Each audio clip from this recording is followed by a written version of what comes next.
Stan Bowman has done the unthinkable. He's acquired a goalie and pissed off the fan base at the same time. Come out to the coast. We'll get together, have a few laughs.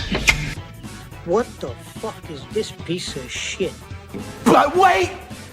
There's more! Once again, we are seeing the Vancouver Canucks ship off a star player, this time Quinn Hughes, being sent to Minnesota for a massive haul. What's your reaction? You did not want to talk to me last night because I was dropping lots of bad words and everything.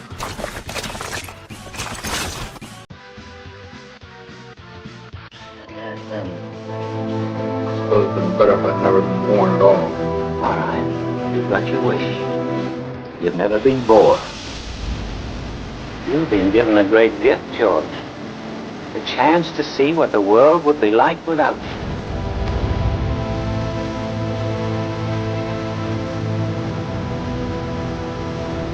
I want to live again. Please, God, let me live again. A bug. What do you want with me?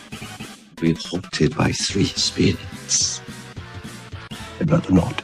This holiday season, the ghosts of Christmas past, present, and future Get away! Get away! will give one man that chance. Disney's A Christmas Carol. This costume is pretty. Oh, it's not a costume. I'm an elf. Who's coming home for Christmas. But he's experiencing a world he never knew existed, discovering what it takes to fit in, and going where no elf has gone before. He needs us to be nurtured.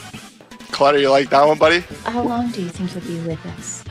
I was thinking like forever. Well, Santa's coming to town. Hell. Thank you. Woohoo! All right, so there's a little bit of Christmas movies based off of the NHL teams that are around right now. Hope you guys enjoyed some of those previews. Hi, everybody. Welcome back to another episode of Big Apple Hockey. This is our Christmas episode. We might have a little bit of an episode next week. We're looking into that. And we're going to have a great time today doing our naughty or nice list, talking about how the New York Islanders were the best team in the Eastern Conference for a couple hours. And the New York Rangers continued their long descent into hell. Thank you very much, because they're taking us with me. They're taking us with them. Anyway, see, I'm already all fakakta at the moment. I, of course, am your host, Mark Williams, who's ready to turn it over to the man who hosts the final buzzer, Mr. John Filkowski. Well, yeah, as Josh pointed out, fastball, which is my little header thing. Are you ready for the fallout? Which was actually their first big single. They're not actually a one-hit wonder. Everybody knows the way, and out of my mind. But yes, are you ready for the fallout? Who are you going to call out when it does finally come to blows? That feels like it's the Rangers song. Or the other option, which I posted on Twitter, Megadeth, Ashes in Your Mouth. Where do we go from here? And should I really care? The end is finally here. God have mercy. I mean, feels kind of fitting for this team right now. I don't know which one is up, but everybody's pointing out Otter and Gabe are up, and Hamelage and Berard have been sent down. I'm guessing they got tired of being shut out, so let's see what happens here. Well, we will see what happens, and the man who is enjoying being at the top of the division, Mr. Anthony LaRocco from the Hockey News. Mark Williams. Yeah. Islanders, despite losing the game last night, they're playing well, which has been pretty much the case for the majority of the season. So they're certainly making their case to be considered as a top 3 team in the Metro this season. Yeah, and they certainly are, and well deserved in what they've been doing with that. By the way, you might not be able to see him right now because he's blocked out, but you've heard of Elf on a Shelf. This is Clark on a Mark. Anyway, so let's get down to the week that was. A lot happened this week, and let's go right to the A block, which is brought to you by SeatGeek. Use the promo code Big Apple Hockey for $20 off your first order. And before we can even get to any of the locals, let's get to some of the other bits of news, huge news that came out this week. You know about the trade from Friday that we're all going to talk about. Muted. Yeah, muted, buddy. There you go. Midway through this microphone. I need to get a new microphone. Anyway, but the trade that we're all going to talk about for Friday, of course, we mean Tristan Jarry for Stuart Skinner, and there was a lot of other pieces in there. Of course not. We're talking about Quinn Hughes, as Quinn Hughes got dealt to the Minnesota Wild for a 2026 first-round draft pick, Marco Rossi, Zeev Bulliam, and Liam Ogren, who Liam Ogren, by the way, scored last night, and Zeev Bulliam scored Sunday versus the Devils. So, Anthony, actually, let's go with you first. Usually, I always go to Phil first, but what are your thoughts on the Quinn Hughes trade? I mean, it really surprised me. The action on Quinn Hughes had heated up. Elliot Friedman was talking about it, and you clearly saw that it was going to end in a trade. I don't think any of us really knew it was going to be this soon. Nor did you really think it was going to be the Minnesota Wild. You heard about the Devils, you heard about the Flyers in the mix there. But the Wild kind of just coming out of nowhere was quite surprising. And Bill Guerin was just on Spit and Chicklets, and he was talking about the trade. And he said that it just came together real quick. It wasn't like a long time thing. He's just like, let's check in on it. And then the trade happened pretty quickly after that. He explained, and they paid a lot. They paid a premium. They gave up. Zeev Bulliam is probably most ranks. I think he was anywhere from like 4 to 7 in top prospects in the NHL heading into the season. So, he was certainly a prized asset for them. Marco Rossi was coming off a 60-point season last year at 23, 24 years old. So he held a lot of value. Liam Ogren, he kind of maybe was stalling a little bit since being drafted in the first round, but still a former recent first-round pick. And then this year's first. So they threw a haul on the table there, and give credit to Bill Guerin for having the balls to putting up that kind of offer. Which, if you heard Quinn Hughes in his, when he spoke after he got to the Wild, he said that meant a lot to him. And he said that, he was kind of honored that Guerin put up that kind of offer, and threw some shade at the Devils when, said that he guesses some other teams didn't want to offer all that. So, yeah, good on the Wild for being bold and getting their man. They just committed a lot of money to Kirill Kaprizov, their star player. So Bill Guerin clearly trying to do right by him and surrounding him by talent. So, the trade shocked me in terms of who, where he went. But I think we all kind of were reading the tea leaves and saw that Quinn Hughes' time in Vancouver was ending. But I guess just, Jim Rutherford likes to act early. We've seen it before. He likes to waste no time with making moves. And, came out after the deal. Elliot Friedman said that he believes Quinn Hughes let them know before Thanksgiving that he wasn't going to sign an extension with them. And that, I think, ultimately led to all the talks and eventually the trade happening. But, I kind of like for both sides. The Wild were bold, and the Canucks got, 4 really good pieces, so we'll see how it turns out. Can't judge the trade until you find out if Quinn Hughes stays, but if you want to take his words at face value, it seems like he's very interested in the prospect of playing in Minnesota beyond next season. So, blockbuster. You're not going to get much more of a blockbuster than that, and I think that it could eventually being a really good trade for both sides, depending on if Hughes stays or not. Yeah, it's amazing what both pieces went the other way. Phil, what are your thoughts on this trade? I forget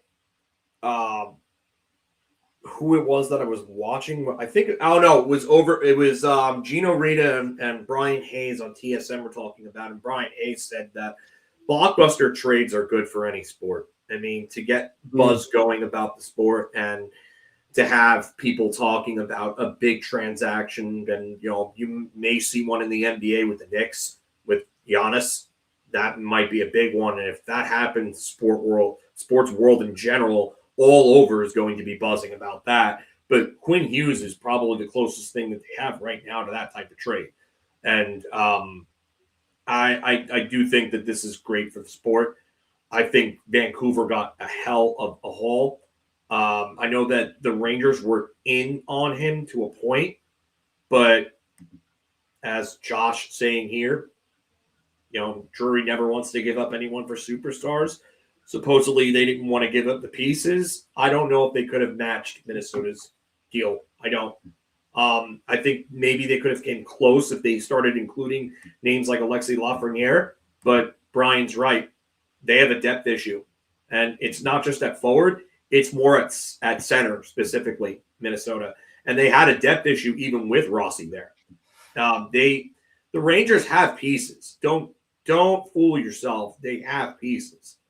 I mean, I'll tell you right now, Lafreniere is valued differently from the way that we value him. I know that he's had his inconsistencies and people are going to look differently, but from what's been reported about him, people value him differently from the way that fans do. And I'm not surprised by this because it goes back to Scott Gomez and the trade to Montreal and how people said all the fans online, HF boards, hockey trade rumors, whatever you were looking at back then. People were saying, Scott Gomez has negative value. No one's going to trade for Scott Gomez. All it takes is one general manager to disprove that notion, and it happened. So, you could have traded Alexis Lafreniere, Gabe Perreault, first-round pick, and something else for Quinn Hughes. And for the Rangers, listen, I want this team to rebuild. I'll be totally honest with you. But what this tells me is that this team is going to go forward, not backwards. And they have no plans on going backwards and tearing it down. And hopefully maybe they could reconsider things with the way that this year goes. More on that in a little bit. But they have pieces and they could have gotten a trade done, but you have to give to get. And that's what Minnesota did. They put a hell of an offer up there. Now they have to address the hole at center. Liam Ogren is a former first-round pick from 2022. So the window is starting to really kind of close on him as to him becoming an impact player. Yes, I know he's still young. He's only 21, but it's getting late early there. Now, I'll use the Yogi Berra line. You got to start seeing something from him. And maybe he'll get his chance in Vancouver, but, Billy Guerin made a ballsy move here. He really did. And I like it for Minnesota just because, you add a guy like that now, but it opens up another hole, which you have to address. And it really kind of opens up a very small window for them. Because if Quinn Hughes doesn't plan on staying, and gut feeling, no sources, no speculation, nothing like that, just gut feeling, I don't think he stays in Minnesota beyond this deal. I don't. But the good part is that they have the time to talk to him, figure that out, and then flip him for assets. Kind of like how Carolina did with Mikko Rantanen. But they could get more than what Carolina got from Mikko Rantanen. Mm-hmm. And yes, they got Marty Necas from that deal, which is big, but they could get more that could help them out going forward. More controllable pieces with term and that are cost effective and everything. So I like this for Minnesota a lot. I think I like it for Vancouver a little more because they acted on it and still got a real good return despite being between a rock and a hard place. And yeah, they kind of played themselves into that, and Alvin and Rutherford really put themselves in a predicament by kind of casting that out there that there was Quinn Hughes' future was uncertain. I mean, why would you do that? What purpose does that serve you other than to kind of push the player out? So, I mean, you knew that was coming, but keep that behind closed doors. Let that be an internal discussion, and don't bring that out so that every team starts calling you and throwing lowball offers, which I'd imagine a bunch of teams did. But at least Vancouver, they came out with a real good return for Quinn Hughes. So hats off to Rutherford and Alvin, and hats off to Billy Guerin for making the trade to get him. Because listen, they were never. Steven was right about this. They're the side salad of the NHL, and now you look at them a little differently and say, hey, you know what? They're making moves and efforts, legitimate efforts, to try to become one of the elite in the West.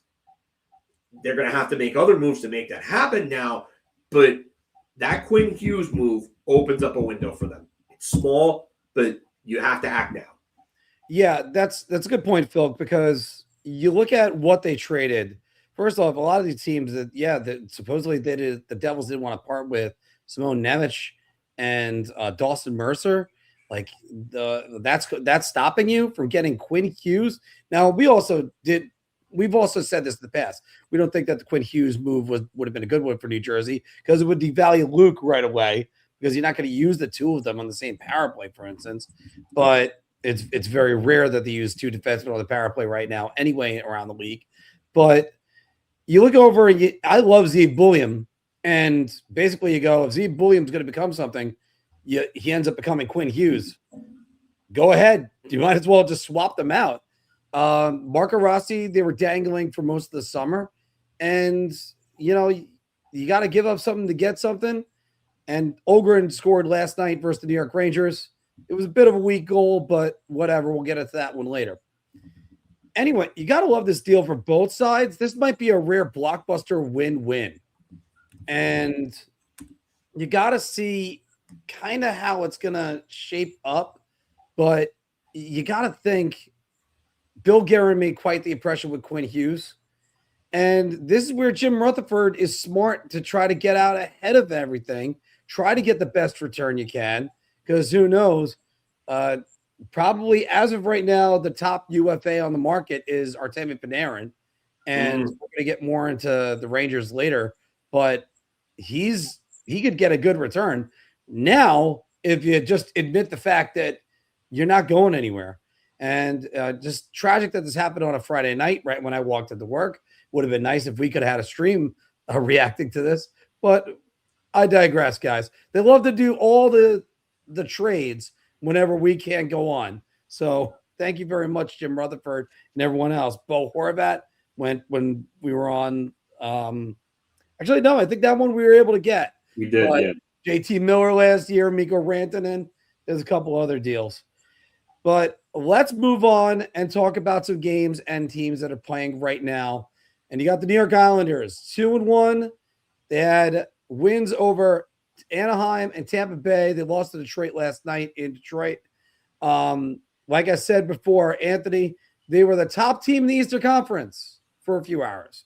But still, you look at the Metro Division standings, Carolina's now pulled ahead with another win that they now have 44 points.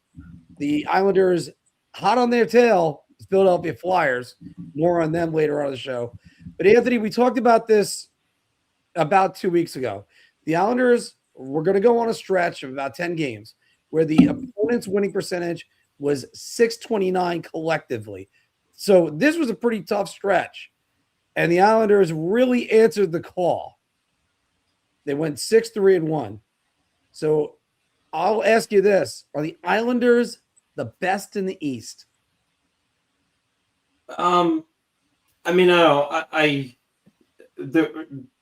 They're playing very well right now, but I still, I'll put the Hurricanes over them, and it's tough to answer. And specifically, as of right now, I think they're one of the better teams in the East. They're playing that way, but like Carolina, you still look at them and you take them. Tampa Bay, although they've beaten Tampa Bay 3 times this season, Tampa Bay is in that consideration. But the Islanders clearly have their number. So it's tough to say for sure. But what the promising thing I'll say about them is that, again, they're facing adversity and they're still powering through. Romanov's been out for a while now. Palmieri's been out. Bo Horvat, which we haven't touched on yet, he got hurt.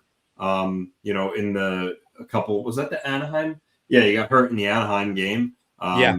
Honestly, it looked very bad. Thank they dodged a bullet. He's just considered day to day. But he's out, and despite that, they're still playing well.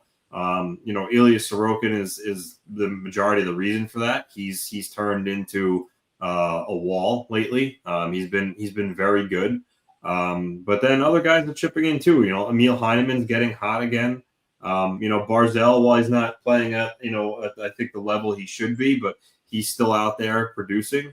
Callum Ritchie's getting a bigger role. He's playing well. It's just a team game right now. They're playing a structured game, but still maintaining that new upbeat tempo that Patrick Waugh is having them play. So, it's interesting to see what happens. How quickly Horvat can come back, but even without him so far, short sample size, they're not changing their style of play, even though he's out of the lineup. So, again, the East is still so compact right now. No one's really pulling away from each other. But I think the one thing is clear, at the very least, the Islanders are proving that, they might not just be a bubble wildcard team. They might compete for one of the top spots in the Metro, which is the biggest thing that no one would have ever really predicted before the season started. So as long as Sorokin can keep going the way he's going, I think that the Islanders are going to be roughly where they are for the majority of the season. So the one thing I'm curious is that now it's a long enough of a stretch, not necessarily with Horvat, 'cause that's been more recent, but without Romanov and Palmieri and some guy, Pajot was out for a while, they're still maintaining their level of play. So I wonder if at some point Matthew Darche rewards them and is like, oh, look, they didn't fold their tent. They're still competing.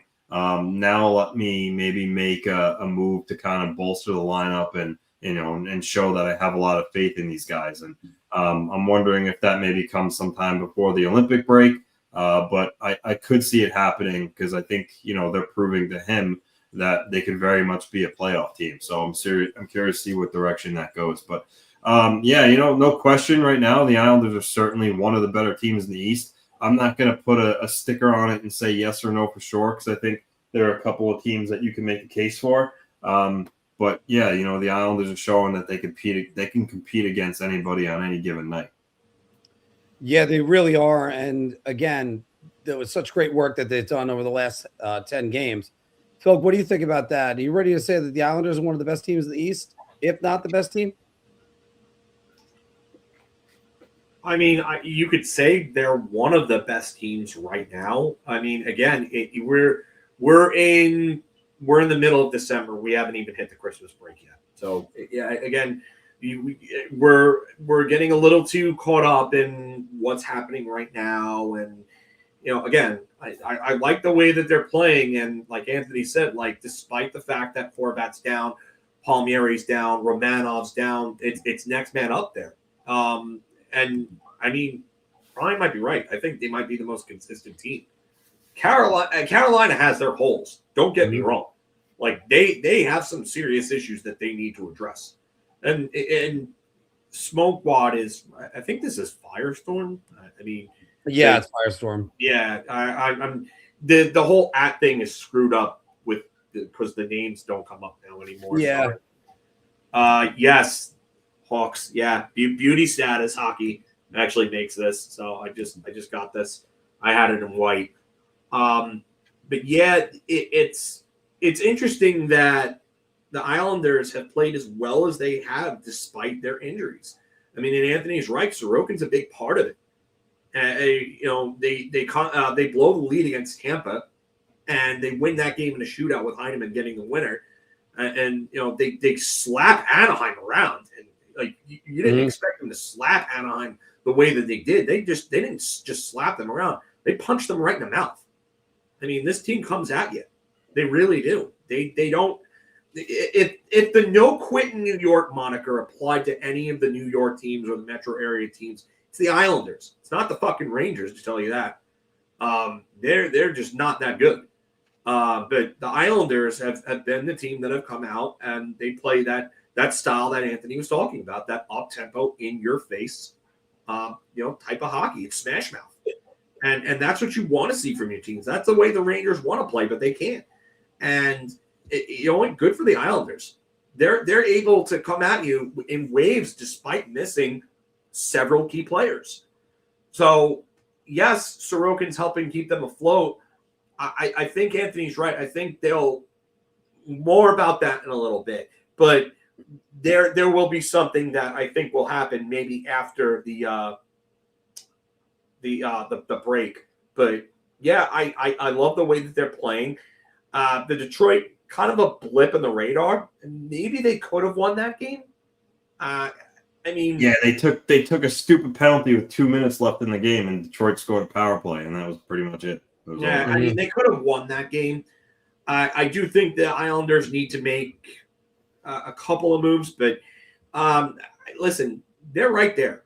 And again, this season was supposed to be house money, and you're getting this out of this team. I'll say it again. This Islanders team reminds me of the 2005-2006 Rangers. That's what they. Yeah, French Yakupov. That's Evans Lafreniere. But yeah, I mean, like Schaefer has been incredible for them. Sorokin's been incredible. They've been kind of going on the young guns like Heineman, Schaefer, guys like that have really stepped up for them big time. The goaltending has been elite for them. Some of the top six guys have really been good. It sucks that Kyle Palmieri is going to be out for the year, but I mean, you're going to get Romanov back at some point by the end of the season. I mean, he should be coming back, like January, February? It was 5 to 6 months. That happened in November? So December. March, maybe April. Yeah. But you know what? I'll tell you right now, it's a fun team that they're going out there and they're playing with nothing to lose. They're playing with nothing to lose, and they've adopted the us versus world mentality. Like nobody gave them a second thought, and they're going out there and they're making everybody regret that. So, you know what? Good for them. I think they can sustain this to a point, but they're going to need help. I think they're actually playing more like the 13-14 Colorado Avalanche. And you're getting good goaltending the way you did out of Semyon Varlamov in that year. The way that they're getting good play out of first overall draft pick, the way they did by Nate McKinnon, but this is now Matthew Schaefer leading from the back end. And they kind of reinvigorated some of their older draft picks. Like in that case, there was Matthew Shane back then. And you're getting a great season out of Bo Horvat. Look, Waz pushing all the right buttons, and I got to give him all the credit because after all, that's the year that he really showed that was his best year as a coach, without a doubt. That being said, I don't know if Darsh is going to add anything or what he needs to add. Right now, stand pat as long as you can, because this is just house money for them. That's just how they are. And I understand what you're saying, Phil, that you were only a little bit over a third of the way into the season. So you don't want to get too crazy when you're predicting the teams at the top that are going to be there, especially when you have ones that are overachieving the way the Islanders are. But they're really showing that this entire stretch, they can play with the big boys. And not only that, I'll flash this up again. They smacked around Colorado. They beat Vegas. It did take overtime. I think it was a shootout. Yeah, it was shootout. Vegas tied the game with like 18 seconds left. Yeah. Yeah. Then you have Tampa Bay. They beat them in shootout. They beat Tampa Bay 3 times. And Tampa Bay has really shown that they've turned around their season. And that was also right after Tampa Bay walloped New Jersey. That's a different story about that in a second. But there's been sort of like a power vacuum, and the Islanders have just kind of stepped right in and said, oh, we'll take that, guys. And now, can they keep it going? Can they keep it up? There is so much positivity for this team, and it does kind of just flow right through Matthew Schaefer to everybody else, and it's very infectious. You got to love what they've seen, like the resiliency of this team, and that there is that great next man up mentality. Like, I mean, Mitchell's done a fine job filling in. Marshall Warren did a good job when he was up. Mitchell actually just got sent to Bridgeport today. He got loaned. Okay, who was called up then? Because if he played one more game, he would have lost his waiver exempt status. So I think they didn't want that to happen at this point, so they sent him down. So I guess that means Boquist just steps in. But the fact that they played Mitchell for this last 7 games over Boquist, I think tells you all you need to know what they think of him. So I don't know what's going to come next. But yeah, I just wanted to throw that in there because you mentioned his name. No, thank you, Anthony, because that's what we need to be up to date with our information, because I did not know that. But you look at where the Islanders are, they could keep this going, and I don't think they're going to be going anywhere. I think they're going to be a top 3 Metro team through the break. Question is, can any of these other teams below them really even challenge? I mean, the Philadelphia Flyers are looking pretty good. More on them later. The Washington Capitals are another one that they seem to have it, but then they lost it. Then we'll see about how they look soon. Can the Jersey Devils do something once they get healthy? They have some other issues. We'll get to that in a second. I'm going to speak my piece on the Rangers in a minute, but I don't have any confidence in the Rangers or the Columbus Blue Jackets. Not at all. So, gotta love what the Islanders are doing. Keep it going. How would I even say that? Yeah. However, we'll stick with French Jakub. Yeah. Shade for. Yeah. I mean, what he's doing is ridiculous, though. I mean, the only thing that I would question with what you said was if this team is in a playoff spot or very, very close to it, like they're like right there on the cusp come the deadline, Darsh has to make a move then, right? Like, what message are you sending if you don't? He says you don't believe in him if he doesn't. So yeah. I'm not sure if it's that that he doesn't believe in him. I think he would have to say, guys, we got to look at the bigger picture. Teams, all within reason. You're not going to trade a Cole Eiserman or a Victor Eklund for a rental, but I mean, there's other moves you can make. Well, to still add. So yeah, that's. Well, here's the thing: do you trade one of those guys if a guy with term that comes along unexpectedly? That could really, really improve your top 6. Yeah. I mean, I think it all.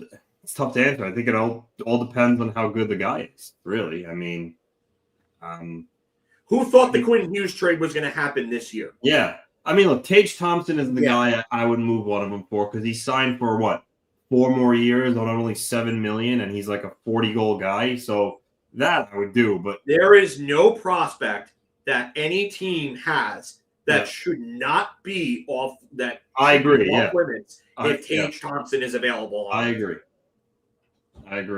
I don't care if you're the Islanders, the Rangers, the Devils, or if you're San Jose. That guy becomes available. That guy says, "I want out," and Jarmo Kekalainen has to deal with him. You offer up the fucking world for him. Yeah. And it's got to be more than just failed first overall draft picks. So you can make more shorts out of these. Well, maybe. I've been trying to keep my F-bombs to a minimum as well.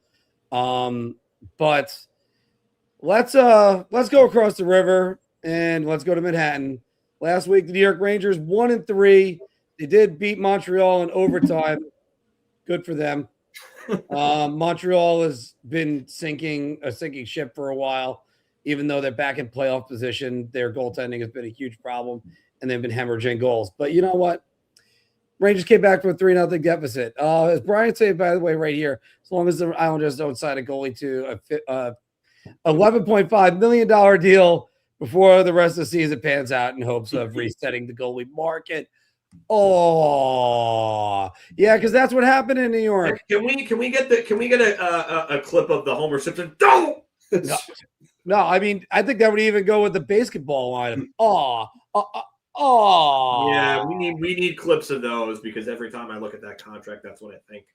So you look at some of the games the Rangers had this week. They fall just this week specifically, the last two games. They fall to Chris Kreider and the Anaheim Ducks in his return. More on that in a minute. And believe me, I got something to say about that. And they lose to the 32nd in the league, Vancouver Canucks. Now, the funny part is they beat them 2-0 with an empty net goal back when they had a Quinn Hughes-less game in October. Couldn't win this one. Had the script flipped on them, and they lose. Was it final 3-0? Was it 4? Yeah. I think I forget. 3-0. Yeah, I think. Oh yeah, here you go, Mark. Here's a clip you could get. Well, that would be from the. I think that's from the barbecue episode. Why does mine look like that? Yeah, he's trying to build a grill. Okay, yeah. But so let's look at this. The Rangers are shut out for the 7th time in 35 games. The NHL record is 16 by the 06-07 Columbus Blue Jackets. Is that actually in range for the Rangers? Could be. Yes. They're ahead of the pace at the moment. So anyway, Filk, are the Rangers at rock bottom?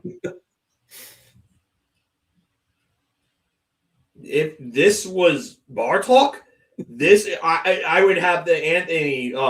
What half made this question? That would be my response. That would be shot layup. No, this team is not at rock bottom. Where is that? Where is rock bottom? I want to know where rock bottom is because they need to get there as soon as possible. That's where they need to get because only then will this team avoid the Dark Ages 2.0. Only then. And you know what happened when the Dark Ages 2.0 ended? You know what event ended that? Glenn Sather went to James Dolan and said, we can't do this anymore. We have to rebuild. We have to rebuild. And that's what this team has to do. They have to rebuild. There's no way around it.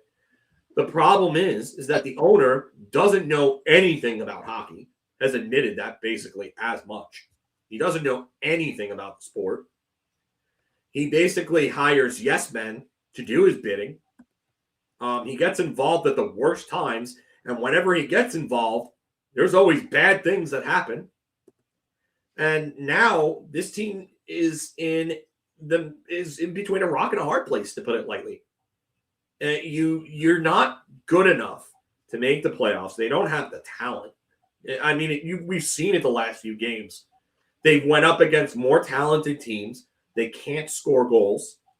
I mean, they may have 1 or 2 games where they put up like 5 and 6, and you're like, oh, where is this?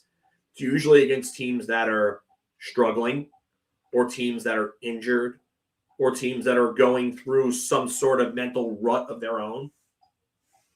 And you did this because you decided to give a goalie an $11.5 million contract on a day where you dealt your captain away because you identified that your team was not good enough to win. So now you have a team that can't score goals. They can't defend properly. Even I love the commentary from Sullivan in the media. Oh, I thought we defended better. Really? Really? You thought you defended better with some of the goals that they let up? And now you have an $11.5 million goaltender that's letting in softies. You have a soon-to-be 40-year-old backup that can't play a one-on-0. Like, what was Quick doing against Evander Kane there? You can talk about Robertson and the referee all you want, but he played that horribly. Horribly. Kane walked around him. So it's, you know what? This is what you get for literally going through the textbook definition of insanity. You did the same thing with Lundqvist, and it didn't work. It didn't work, and now you want to do it again? You want to do it with a worse roster? With a weaker group of guys mentally?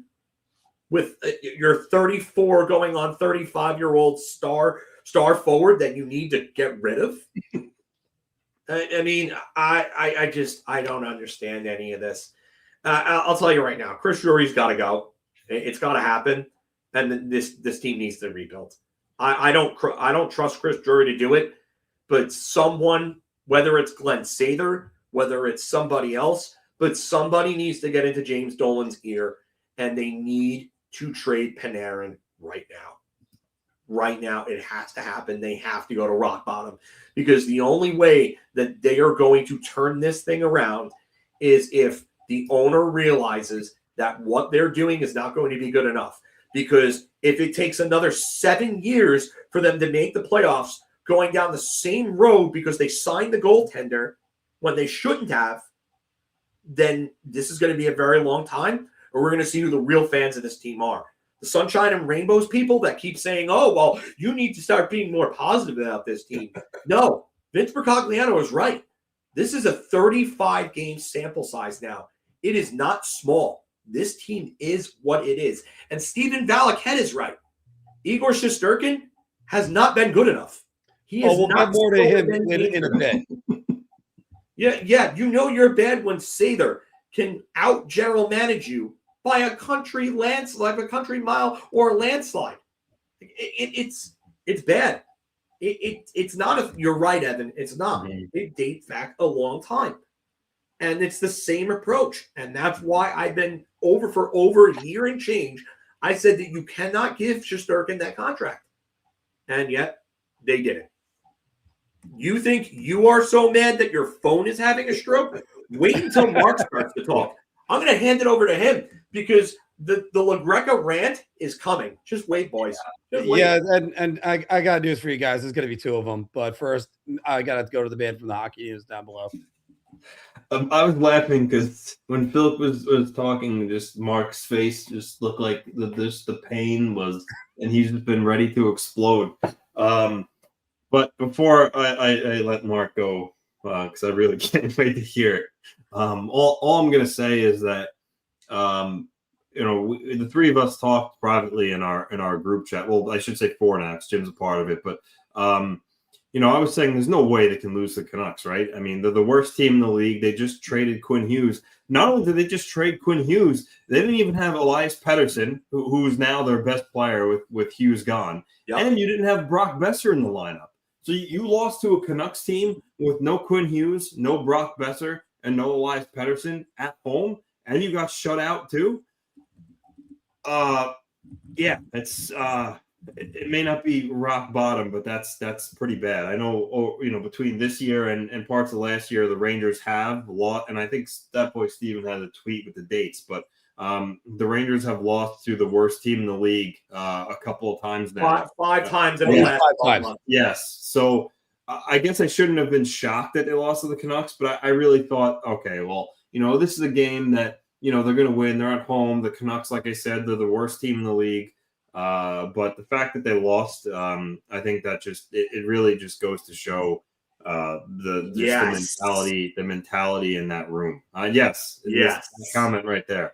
But yeah, they're a team that's, and we said it, they're just spinning their wheels in circles. They're not, as Phil said, they're not good enough to make the playoffs. They're surprisingly enough, they're not bad enough to get a lottery pick and get a game changer. And I know McKenna's dropped now in some mocks, but McKenna or Verhoff or even Ivan Stenberg. But I digress. This team is in desperate need for a change. Chris Drury has to go. Dolan can't let him oversee another retool or a rebuild. And then before I hand it off to Mark, I mean, Igor Shesterkin, you make $11.5 million a year, and you're sitting at a 908 save percentage right now, roughly. And as I said, normally I wouldn't bat an eye at that, because I think that's kind of just like average. But right or wrong, he put the expectation on himself, asking for that much money. He better be like Connor Hellebuyck. Every year, look at Connor Hellebuyck, like 920, 921, 922. Igor Shesterkin hasn't done that ever since his Vezina win. It's gone down each and every year. The fact that he could put up these kind of numbers, it's despicable for a guy who had the balls to ask for that much money and actually been given to him. I mean, that's Drury's decision, but Yeah, it's stupid. It's stupid. Here's the big stat for me. 30% more goals on high danger chances since his Vezina winning year. That comes from Steven Valiquette, by the way. Yeah. That's him in ClearSight Analytics with that. You want to tell me that guy's the best goaltender in the NHL? I agree with this. I agree with Sean, by the way. Yeah. I do too. I think he's a disgrace. I think he needs to go. If you were that heartbroken about your buddy being traded, then go. Wave. Go. We could do not show up to a team meeting, so that way you don't have to play against them that night.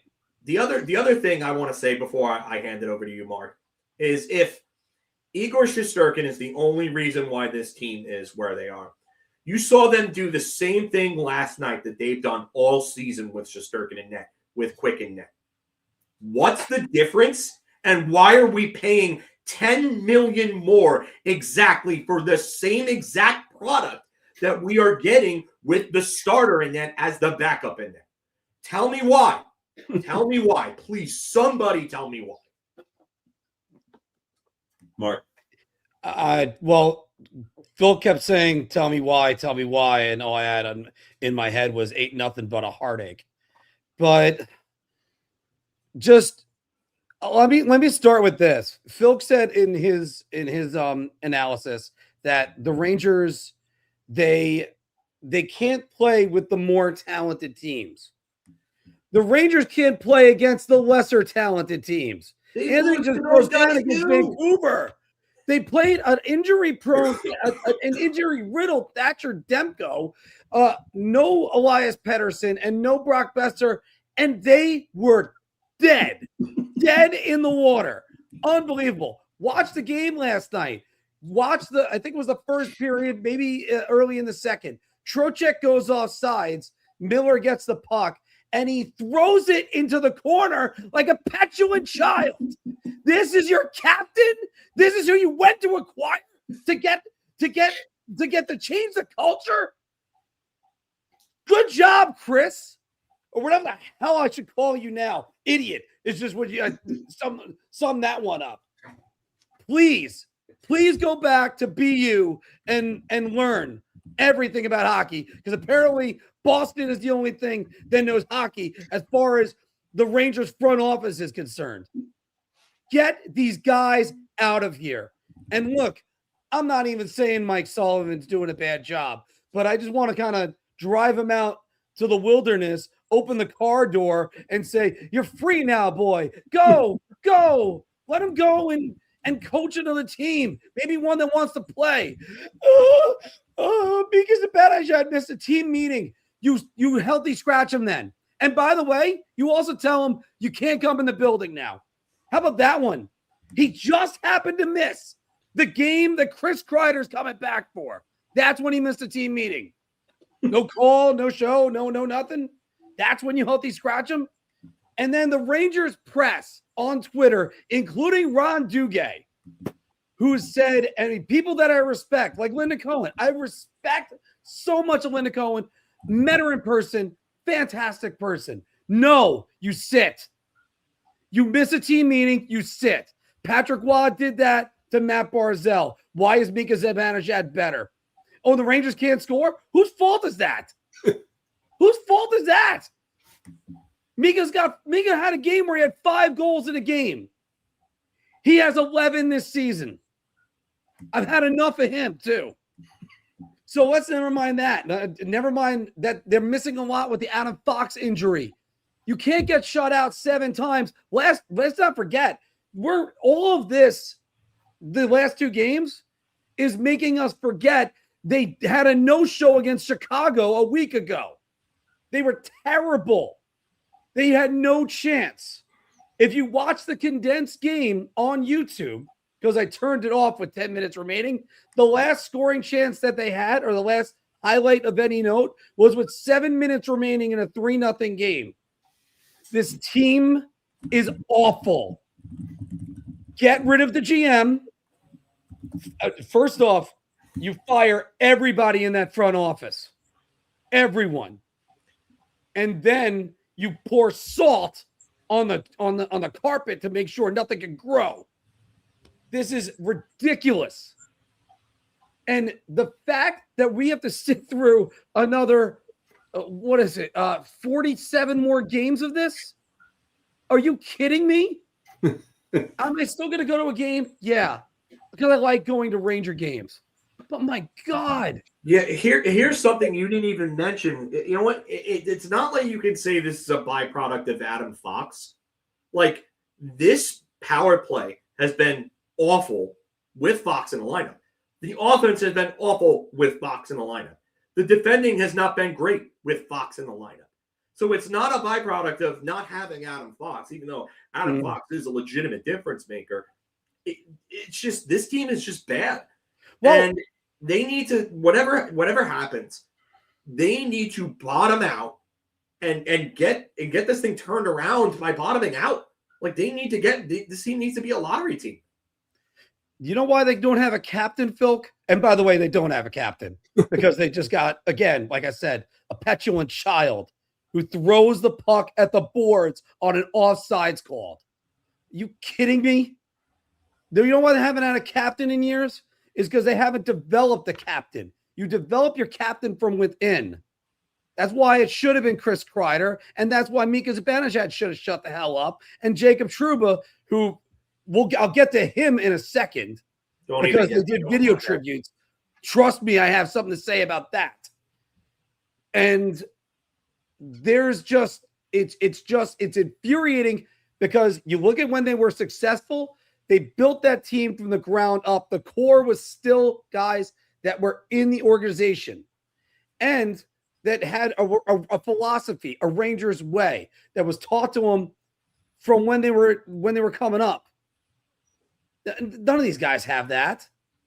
I mean, JT Miller was drafted by this team, but he left and he came on back. There's a reason why this guy washed out of 3 different organizations, including the one he's playing on right now.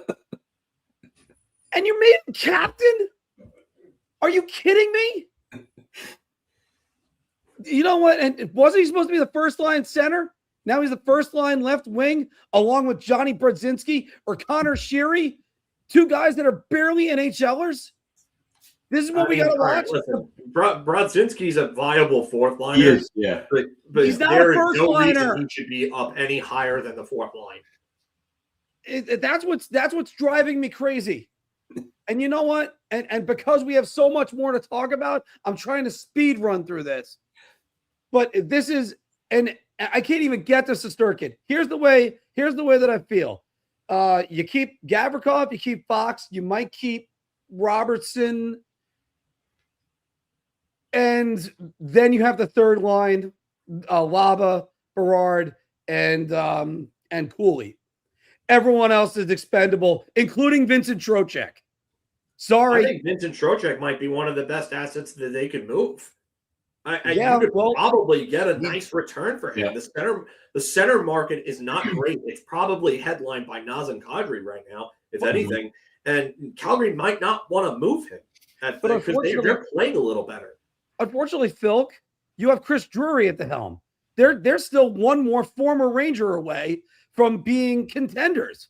All they got to do is go. I mean, who are they going to reacquire Kapokako now? He had an assist last night. I mean, this is how stupid this organization is. No thanks. Go away. No thanks. Go away. No. But still, I mean, we'll get more into Igor Shesterkin in a minute because the best you could do is draft a guy you could draft a guy who can ascend the charts, become the 3rd biggest goal scorer of all time for your organization, have him come back. You salute him with a video tribute, and then you go to commercial. You go to commercial? Are you kidding me? This organization from the top, from Jim Dolan, all the way down, you are idiots. Every last one of you. And I do mean all of you. Who goes to commercial in that situation? I tell you who didn't go to commercial. The Anaheim Ducks broadcast. They cared more about the Chris Kreider tribute than MSG did. That is so shameful. I don't care if you left the Trouba tribute. Here's the Trouba tribute. Look at that guy they over don't the way on the specifically board. control the commercial breaks, but the MSG network does, and the MSG network is a conglomerate of them. So yeah, and the Islanders, as Anthony's pointing out here, they show Brock Nelson's video tribute. By the way, let's get into that for a second. And I'm glad you brought that up. Oh, they don't? Oh, the Rangers don't control that? How is it the Yankees have not taken a commercial break for God Bless America since 2001? You control it. No, You you absolutely control it. Yeah, Absolutely it's under a conglomerate. The team itself might not, but it's all under a conglomerate umbrella. The And Rangers, that's no, really what it comes down and that's BS. That is absolute BS. Yeah, it's. I tell you right now, I think. Listen, they should have absolutely had that on the air. Jacob Trouba didn't even deserve one. So no, he didn't. I don't even get me started on him. That guy's the biggest disgrace I've ever seen to be called Rangers captain. People arguing me on Twitter about overtime on the penalty kill. Chris Drury was the worst Rangers captain ever. Did Chris Drury lead a mutiny in the locker room against the organization and cause the downfall of a team the way that Jacob Trouba did? Yeah. No. Chris Drury as a player did not do that. Neither did Brian Leach. No. So I don't want to hear anything. Jacob Trouba didn't deserve jack shit. Look at the Pittsburgh Penguins. The Pittsburgh Penguins didn't give Jarry a tribute. They didn't give Jarry one. And you know what their policy was? We save those for players who won the cup with the team. How about this? How about players that won a playoff round? Like, I mean, I am cool with Pittsburgh's policy. Leave it for those guys. Those guys deserve it. And look, this is what Jim talked about. Enough with the video tributes, but Chris Kreider deserves one, and he certainly deserves a hell of a lot more respect than what MSG and everyone else showed him. But I got to tell you this is one reason why it still irritates me. You think that would happen to the Knicks? No. And sir, and by the way, there's a little bit of it where I go, you should treat the Rangers a little bit more like the Knicks, because after all, the Knicks, let me do a quick count right here. Since Dave Checketts, they've had 9 GMs. Since 1989, when I was still in elementary school, I'm old, everybody. I know this. The Rangers have had 4 GMs. We've had more popes. We've had more presidents. Hell, we've had more people in space than in the Rangers front office. They need new voices. And definitely, how about this? A wild idea. Go to an organization that actually wins and promotes somebody from there. Rich Peverly. There's an idea. Go get somebody from Dallas. Who's the assistant over there right now? Go get somebody from Florida. Go get somebody from... Wait. Hold on 1 second. You mean to tell me that there's a New York team that actually did that, and look at what's going on there? Oh, my God. What a shock. Who would have thought? I mean, it's unbelievable. Who would have thought that if you took somebody that knows what they're doing from an organization that knows what they're doing, you get a team that looks like they know what they're doing. It's unbelievable. It's just unbelievable that this team is still here. 150% accurate. Darsh cleaned up Lamorello's mess. I don't give the hell what any Canadians fan. Noah Dobson is a first pairing defenseman. He's a first pairing why is Noah Dobson third in average time on ice, second amongst defensemen in power play time on ice, third in defensemen amongst penalty kill time on ice? Don't tell me he's a first pairing defenseman, because he's not getting first pairing minutes. Don't tell me he's a $9.5 million defenseman either. Are getting more minutes than him. End of story. This is an absolute joke that anybody would consider that Noah Dobson, that deal isn't going to blow up in the Canadians' face. By the way, who made that deal? Jeff Gorton. the guy that Ranger fans are Ted Hughes technically, praising. but yes, Jeff Gordon Yes. is above him. Whatever. Either way, Jeff Gordon could have stopped and went, you know what? Maybe you don't make that trade. That's just an idea. I wouldn't have traded and given $9.5 million to a guy that was never going to be your number one guy. That's not a great defensive guy. Like, you needed a guy that could complement Hudson, not be a worse version of Hudson. Yeah. And let's not forget, he's throwing out pizzas to the other team that would make a guy Anthony, who we're going to please mention. keep lining up those pizza highlights of Dobson, because you keep pissing all of them off, and it's so funny. Because after all, there's only one defenseman that could give the puck away more to the other team. Speaking of which, I have a legitimate question here. Actually, two legitimate questions. One, how much does Leon Rose know about hockey? And two, would he be able to handle a second job? Why not? Why not? Dave Checketts tried it. Leon Rose fixed an even bigger mess than the one that Lou Lamoriello left on the island. Yeah. And he did it, and he's turned the Knicks into a team that are this close to an NBA championship, to their first in over 50 years. In fairness to Lou on this, Phil, all Lou had to do was deal away Brock Nelson and give the Islanders flexibility, which they have. So Big City Kevin Adams. Yeah. There he is. So, and by the way, now Big City Kevin Adams is the only Kevin Adams that's left. Well, you got Midwest Music City Kevin Adams too. That's a different story on that one. But let's move on from this for a second. You might be right about that, Brian. You might be right about that. I still can't believe Jacob Trouba even got a video tribute, and he got the skater on the rink. And by the way, Chris Kreider then got the skater around the rink at the end of the game because the fans were happy to cheer for him, and because Anaheim won the game convincingly. Oh, by the way, you know who was waiting for him right away after his post game scrum ended? Mika Zibanejad was waiting for him right away instead of being in the locker room with his teammates. Instead of being with his teammates, showing some accountability and caring about the team, he was waiting for Chris Kreider. Pathetic. This is Absolutely the level of pathetic. This is the level of professionalism that's showing in Madison Square Garden right now. I can tell you something right now. If Mark Messier was playing with this team and that happened, Zibanejad would have been traded in an instant if that happened.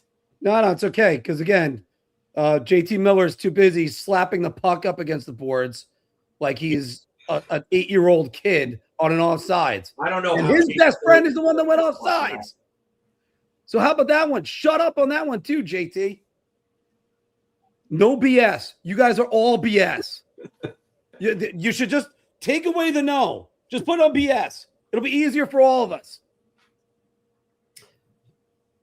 Let's take 5 minutes and let's talk about the Devils, because that absolute bleep show is showing how well they were. By the way, Anaheim, not too good for games against the Islanders. The Islanders really stuck it to them. And then they go to New Jersey. They lose that game too, but they did score first. Devils 1-2 last week. That's where their win came from. After being pounded, and I do mean pounded by Tampa, and then losing to the Canucks as well. You lose to the Canucks, you get a hearing the next day whether or not you get thrown out of the league. So that's how bad they are right now. When you look at the goal differential in the last week, since the Jack Hughes injury, 6-10, and they're a minus 16 goal differential. The real eye-opener, I think, last in the NHL, you get to 64.1% penalty kill, you might as well start putting it on the board. Just tell them to flip a coin. So, Anthony, I'll go with you. Is this time to panic for the Devils?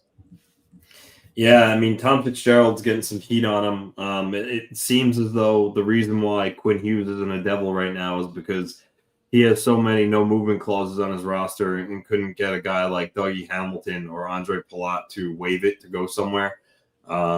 So I think that certainly is not sitting well with Devils fans. I think they're very angered by that, thinking about how they could have had Quinn Hughes. But and still could. Maybe goes there in free agency, but for right now, they missed the boat there. And yeah, I mean, New Jersey's struggling. I mean, good for them that it seems like Brett Pesce is close to coming back. I think I saw it yesterday. He was practicing. Jack Hughes is skating on his own with a stick in his hand, so that's good. But yeah, the Devils are just kind of they're spinning in the wrong direction right now, and I don't know what's going to take to right the ship, whether it's a move by Fitzgerald or Jack Hughes coming back, but. The Devils need something. They're banged up. I mean, now Simon Nemec is out, and he's been playing very well. So we'll see what Tom Fitzgerald does here. I mean, Friedman and others have been speculating that they've been working on things, they've been trying. So do they pivot somewhere else with losing out on Quinn Hughes? But again, it goes back to for them to add something, they need to move out salary, and I think they're being handcuffed by. Deals like Dougie Hamilton deal and Andre Palat. So panic. I mean, maybe not completely because I think they're still only like two points out of a wild card spot roughly. So yeah, there's still time, but they need to start going in the right direction and soon. You are right. It's only 1 point out of wild card spot, but Phil, I'll turn it over to you. Yeah, I mean, the way that they're playing right now, I mean, if you look at their since the start of December, this month alone, they have lost, 6 of 8 games. And the games that they won were against Ottawa, which is, again, a reeling team. And they somehow beat Anaheim 4-1, which I don't know how that happened, but they are not playing good hockey right now. And it hasn't been that way for a while. And I agree with Anthony. I think the panic index has got to be pretty high in Jersey. We don't know when Jack Hughes is coming back. We don't know how that injury is going to affect him going forward. Jesper Bratt is doing everything that he can to keep the scoring up. But, I mean, he's not really close to a point per game anymore. They don't have I don't know if they have the horses right now, and they're losing guys left and right. Again, I talked about the lack of depth, the lack of secondary scoring and tertiary scoring. I mean, I can highlight that again. I mean, after Jack Hughes, you had Nemec who had 18 points in 31 games. Luke Hughes is not living up to a $9.5 million contract. Arsenij Gritsuk has been a nice surprise, but he's cooled off a little bit. Connor Brown, I mean, he's scoring at like a 40-point pace, but he's missed time. But guys that they brought in like Paul Cotter and Cody Glass, they're not producing. Dougie Hamilton wasn't even producing anywhere close to the rate that you expected him to produce when he was in the lineup. Andre Palat looks like an AHL player right now. Stefan Nason, Anthony's highlighted him before and how, you couldn't expect 20 goals and 40 points. But, I mean, he doesn't even – he's not even coming anywhere close to any type of decent production. They're just not – they're kind of like the Rangers. They're not getting anything out of their bottom six. They're not.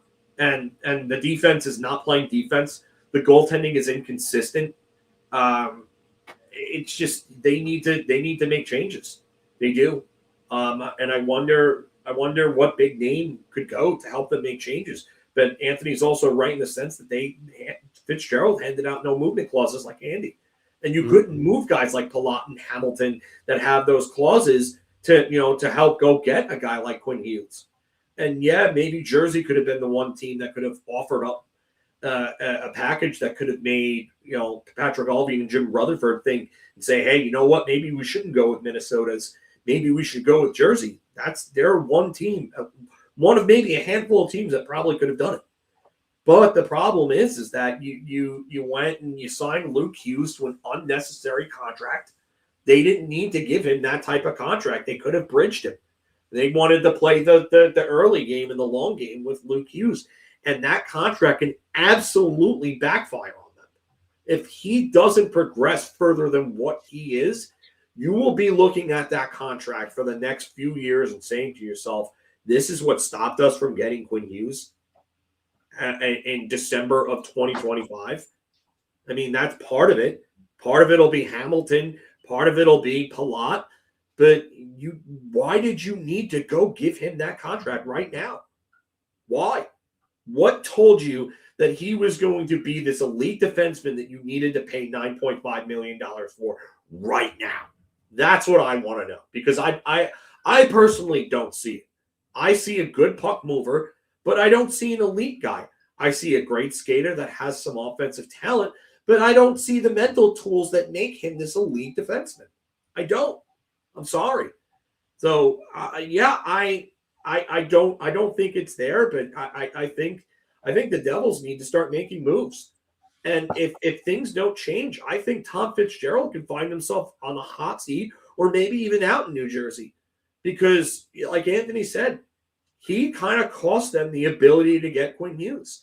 And I think ownership is going to take a look at that, and they're going to have to sit back and take a long, hard look at what Tom Fitzgerald has done here. Timo Meier hasn't exactly paid off. Like that was a big move for them. It has not paid off for them. How long is it going to be before Timo Meier starts to really make a difference with this team? I'm waiting for it, but it has not come. Did the Trouba hit really scramble his brains? No. He's just not fit into New Jersey. Timo Meier has been, so far, since coming to Jersey, and I'm not going to include the 2023 post-trade deadline season because it's not fair, because you're still adjusting to a team on the fly mid-season. But 52 points in 69 games. 80 games played, 53 points. This year, 11 goals, 23 points in 30 games. Where is the Timo Meier that scored 65 to 75 points a year?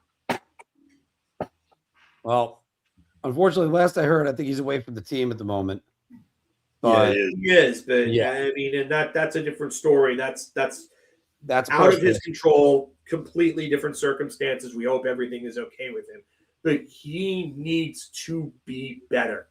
You cannot be a guy that the team trades several assets for to come in and be a difference maker, and then you're just one of the guys. It's like the Shesterkin contract. You ask for that type of money, you better be the best thing since sliced bread. And I've seen it for many years, Phil, where guys come in after signing those type of contracts. They struggle initially, but then they kind of relax and then settle in. That hasn't happened with Meier. And one guy that you haven't mentioned is Nico Hischier. Nico Hischier is a minus player right now. I mean, there's a lot that's thrown on his shoulders to try to stop the other team's best players, and it's been a struggle for him as well. He's only got 26 points in 33 games. Yeah. You need better out of him, especially for a guy that's a Selke caliber player. I mean, everybody's complaining about Dawson Mercer. Dawson Mercer is only 4 points behind him, and he's a +8. So, yeah, to be fair, he sure plays tougher minutes, and yes, without question, he plays tougher minutes. His assignments are tougher. There's more on Hischier's shoulders, even just as a captain as well, than there is on Mercer's shoulders. But again, this is right.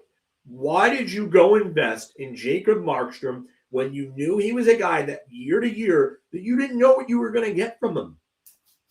And Jim will defend Markstrom because there are some people that'll just defend their guys, just like the Rangers fan base with Igor Shesterkin. They'll defend the goalie no matter what he does, because excuses per 60 has to be an actual stat that needs to be talked about more often these days. Yeah. But you could not go and invest that type of money in a guy that wasn't going to get you over the hump. He wasn't. He was never going to be that guy. They needed to go get Gibson, and they didn't. Since the Jack Hughes injury, Markstrom, 9 games, 3-5 with an .879 save percentage and a .345 goals against. That ain't gonna get it done. I mean, that's just to say the least. All right. They do have to get things sorted and quickly back together. I don't know if that happens, and I don't know if I would trust Tom Fitzgerald anymore. And a matter of fact, is Sheldon Keefe really doing the best job with this team? Is it are the Devils set up so that way the Devils have to beat themselves? Because remember that idiotic statement. I don't know. I mean, there's a lot of people that wanted to crown the Devils maybe early on, going, hey, you know what? Maybe that's the Devils had a shot at Askarov. They went with Markstrom instead. I don't know what they thought they were a 34-year-old goaltender away from winning it all. an inconsistent over 30 goalie away instead of a guy that showed promise and could have been with them for years to come when they didn't have to rush things. That's all on Fitzgerald. And 110% on Fitzgerald. Look, you got to know when to take that next step. And some guys just flub it. And that's that simple. Or if you do accelerate that next step, it's going to come back on you sooner than later. All right, guys, we're going to just go and it's a quick 9-second intro. We're going to have some impulsive reactions and do our naughty and nice list for this year. Calm down. Get a hold of yourself. Doctor, you're wanted on the phone. Chill. Simmer down now. I'm freaking out. And as far as I was yesterday, I was definitely freaking out when it came to the New York Rangers. But wearing my Christmas sweater right now, see the North Pole. It's a nice little hockey one. And we're going to do our naughty and nice list for this season. Make sure you comment down below who is naughty or nice. And there's a little bit of a debate right here going on. So we're going to have to go first with the New York Rangers, Igor Shesterkin. Now, among goalies that have started 20 games this season, Shesterkin is tied in, what is second place, but it's really sixth, with 13 wins. He's in ninth place, a 908 save percentage, ninth place at goals against, 255. And this is the first year of that mega deal. Filk, start with you. Is Igor Shesterkin on your naughty or your nice list? I know that people are going to argue that it's not his fault. And while he is not the problem, he is a problem. And he's going on the naughty list for me. You cannot ask for $11.5 million and steal maybe 2 games all season. I'm sorry, but you have to play commensurate to your salary. You have to, and if you don't, you're going to be thrown to the fire. And he slams his stick in frustration the other night after the game. You know what? Then maybe you shouldn't be letting up soft goals, and maybe you shouldn't ask for $3 million more than a guy who's a Vezina winner, and try to reset the market. Which you still didn't accomplish. You did not reset the market. All you've done is screwed yourself and the team. So don't slam your stick in frustration. You wanted this contract. You take on the heat. You need to play better. I don't care what's going on in front of you. Quick is doing the same shit behind the same shit defense. That's it. So you know what? It's on you. Naughty. Too bad. Anthony, should we just put up the naughty gift for you right now? Yeah, put it up. Like everything Phil said. The bar is much higher because of what you're making. You want to be paid like you're the best goalie in the league. You got to play like it. Yeah, you know what I always laugh at? People that point to his playoff performance. Like, oh, well, sure, he's great in the playoffs. But what the hell does it matter if you're just meh in the regular season? Like, he's just it's lunacy to me. It honestly is. This guy is he's not Connor Hellebuyck. I mean that's what he should be playing like based on his salary, and he's not. I'm sorry. It's like Phil said. He's not the problem, but he is a problem. Yeah. What do I want from him? I want him to not ask to be paid like the greatest goaltender of all time when you are not. and you have not been for 3 years, and then slam your stick in frustration because this is what you asked for. You asked to be in this situation. When you asked for that money and that contract, when the team traded away its captain on the same day, when the general manager decided to say, hey, you know what? This team ain't good enough. You knew what you were getting yourself into. That's it. That's it. You have not been that good since your Vezina winning year. You are not Dominic Hasek. You are not Patrick Waugh. You are not Ken Dryden. You are not Martin Brodeur. And you know what? Sure, you may be right about that last part, but don't ask for it. And then don't complain when you have nothing in front of you because you decided to go with a team that you could have seen. You could have seen this because you were behind the scenes. You're there in that locker room. You talked to the general manager.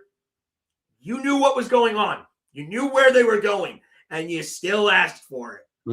Got your money. Now deal with it.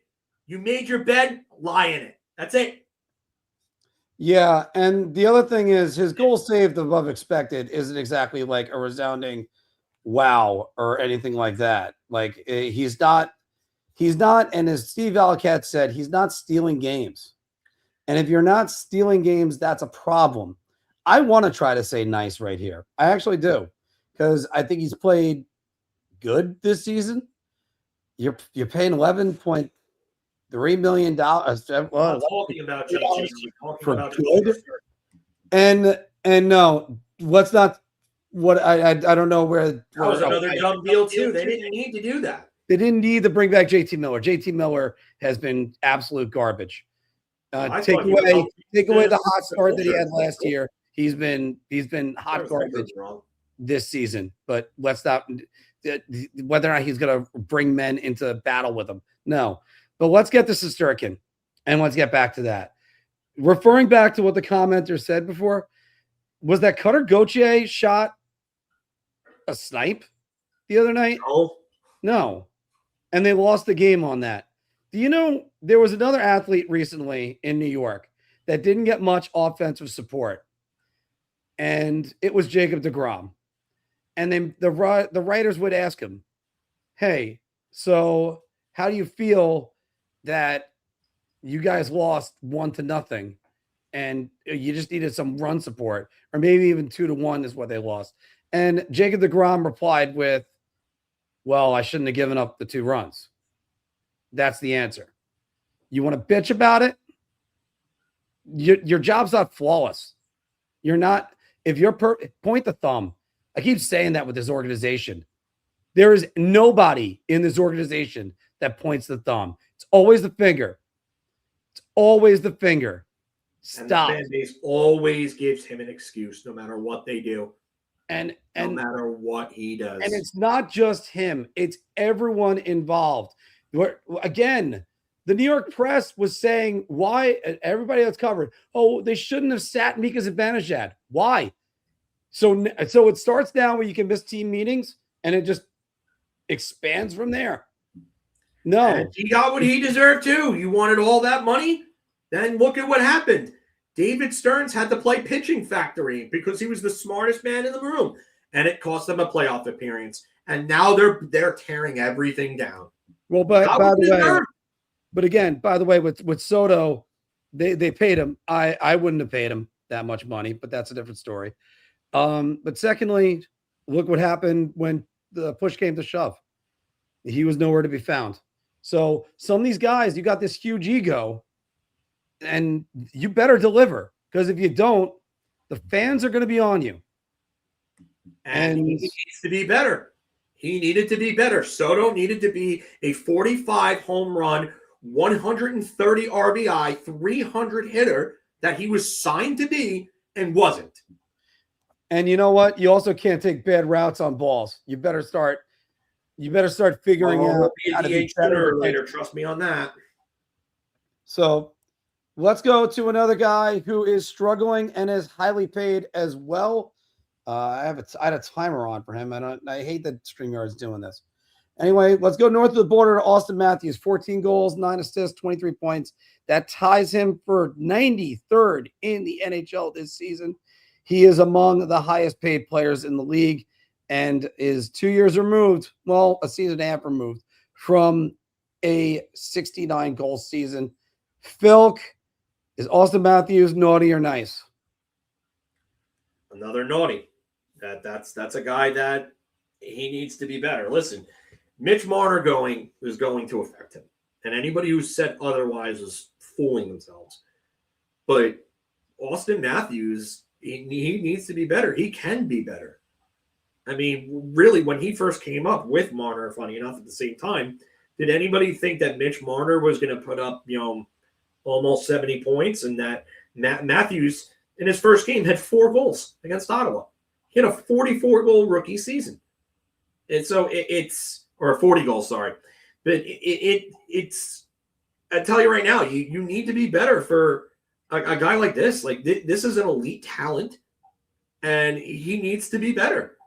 There is so much expectation. Another guy who signed a big deal to be the guy on the Toronto Maple Leafs. He was the guy. They overlooked Mitch Marner. They unfairly gave Mitch Marner a lot of the blame when a lot of the blame should have went to Austin Matthews. And they unfairly gave Matthews the pass while Marner took the brunt of the criticism from the Toronto media and wanted to leave. So you know what? There's going to be a transition period. Do I think Austin Matthews will still be a point-per-game player? Yes. But right now, something needs to change with him, because whatever is going on there in that locker room, it's not good enough. The Toronto Maple Leafs are going to miss the playoffs if things continue to go this way. So absolutely naughty. And yeah, they are getting a little bit better as of recently. The Maple Leafs are 6-2-2 in their last 10. So they're starting to at least adjust. I think this team is still reeling from losing Mitch Marner. And Matthias Michelli has not done the job. Matthew Nyes has stepped up very nicely. I'm torn on this because I actually do want to say nice. But the problem is he's still kind of playing like it's Mitch Marner that's on the team. He's finding the open spots, but you know what? You got to change around how you're playing too right now. And, and again, 14 goals, 9 assists out of one of the premier goal scorers in the league. Yeah, you don't have that guy that's been setting you up for years, but, I got to go. I'm going naughty, but I'm actually going a little bit on the naughty. This is a major transition for this team. And William Nylander and him, when they're together, they look good. But you're going to have to step up, Austin, because you asked for the pressure, and now you got it. All right. Phil, let's go to another sort of maligned player up in Canada, Evan Bouchard. Yeah, he's third among defensemen in scoring. And you look at those giveaways, those aren't as high as what you think. But, man, when he gives it away, they somehow find the back of the net. So is he on your naughty or your nice list? Is this the all naughty list? I'm hoping there's not all naughtiness. But, yeah, it's right now. I mean, another one. I mean, yeah, the points are nice, but the guy doesn't play defense. I mean, yeah, in the postseason, he's a little better defense. Seems like I think his issue is a focus issue. I think he's just aloof in the regular season. Just get me to the playoffs, and then I'll start playing better defensively. Like I really do think he literally starts pressing on the pedal a little more as the time gets closer. But is Edmonton going to have to do another thing where they start to rip off wins from January and on again to get into the playoffs? Is that how this is going to be? I don't see it anymore. They're going to have to change things. And I don't think Tristan Jarry moves the needle for them. But Evan Bouchard needs to start being a hell of a lot better during the regular season. It is clearly a focus thing with him. He's just not focused during the regular season. He doesn't seem to care much about it. And, he gets a lot of points on the power play playing with, McDavid and Draisaitl. So, his minutes are with two of the best players in the world, two of the top, 3 best players in the world right now. So, I would say that he needs to be He needs to be better. I know offensively it's there, but defensively it's just not. Naughty. Yeah, I got to go Naughty on him too, because again, he's sort of like the Mark Sanchez of the NHL, where he might have a good game, and then when he throws a pick, it's a bad one, and it hurts. It comes at the wrong time.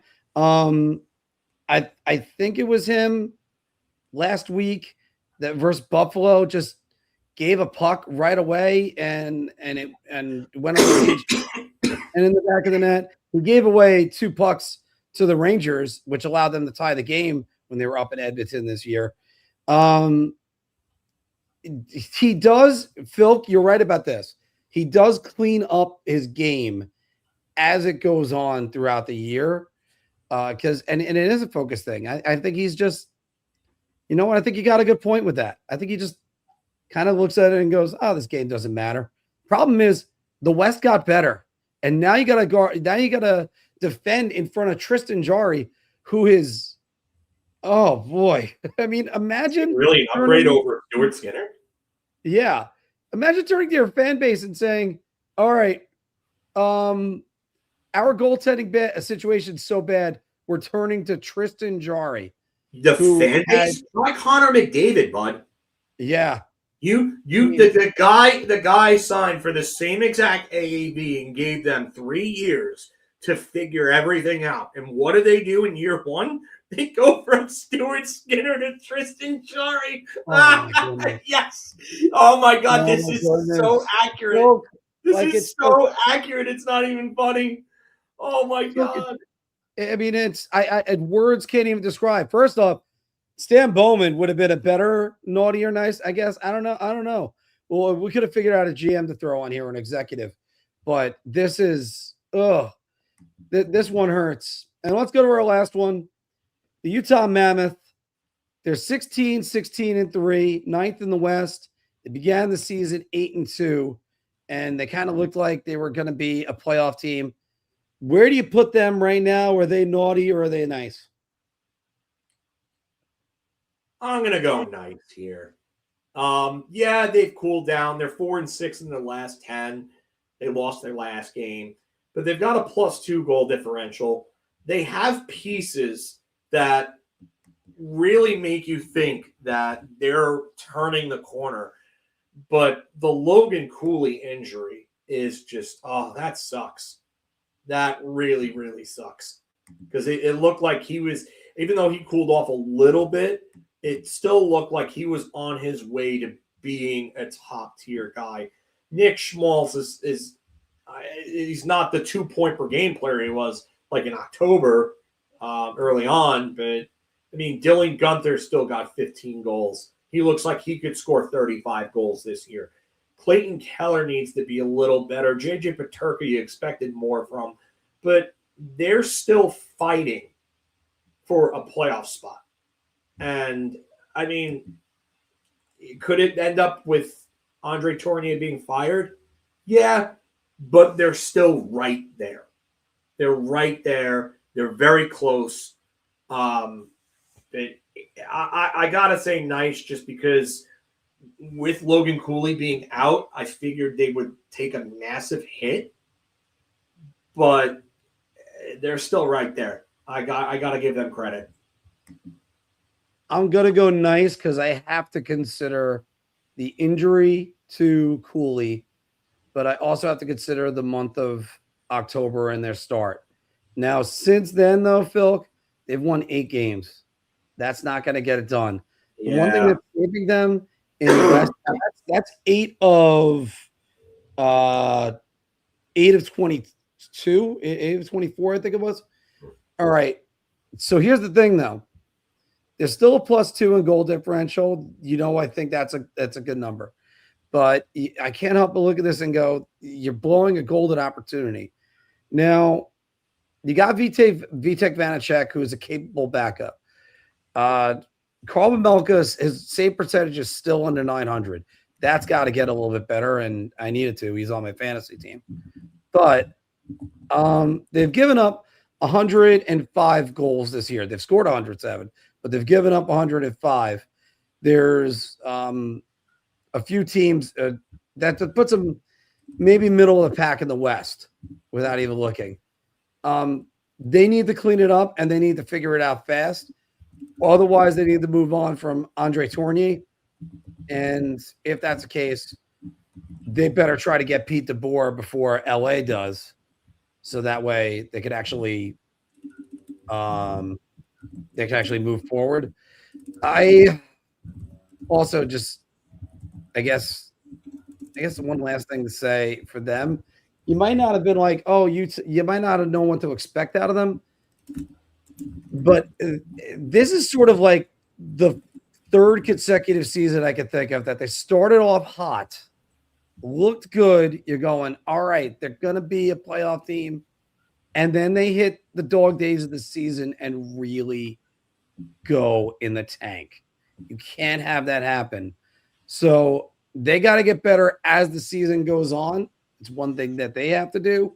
So hopefully they're able to keep it going on that. All right. All right. Well, guys, we did a little quick one of those. We got our NHL Bar Talk coming up right now as we go around the league to talk about the big news. Let's kick it into high pace. Grab your mates, it's time to unlock NHL Bar Talk. Layup, get the damn hoop. We go shot here. The easiest I've ever to answer. I'm actually going to go crazy. I'm going to buy everybody around. We're all in this game, let the good times shake. And welcome back, everybody, to Big Apple Hockey's Bar Talk. We're engaging our confidence on these NHL topics based on our choice of drink. So confident that you're buying around or so still have a beer.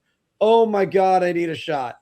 If you watched the Ranger game last night, yeah, you're probably already drunk.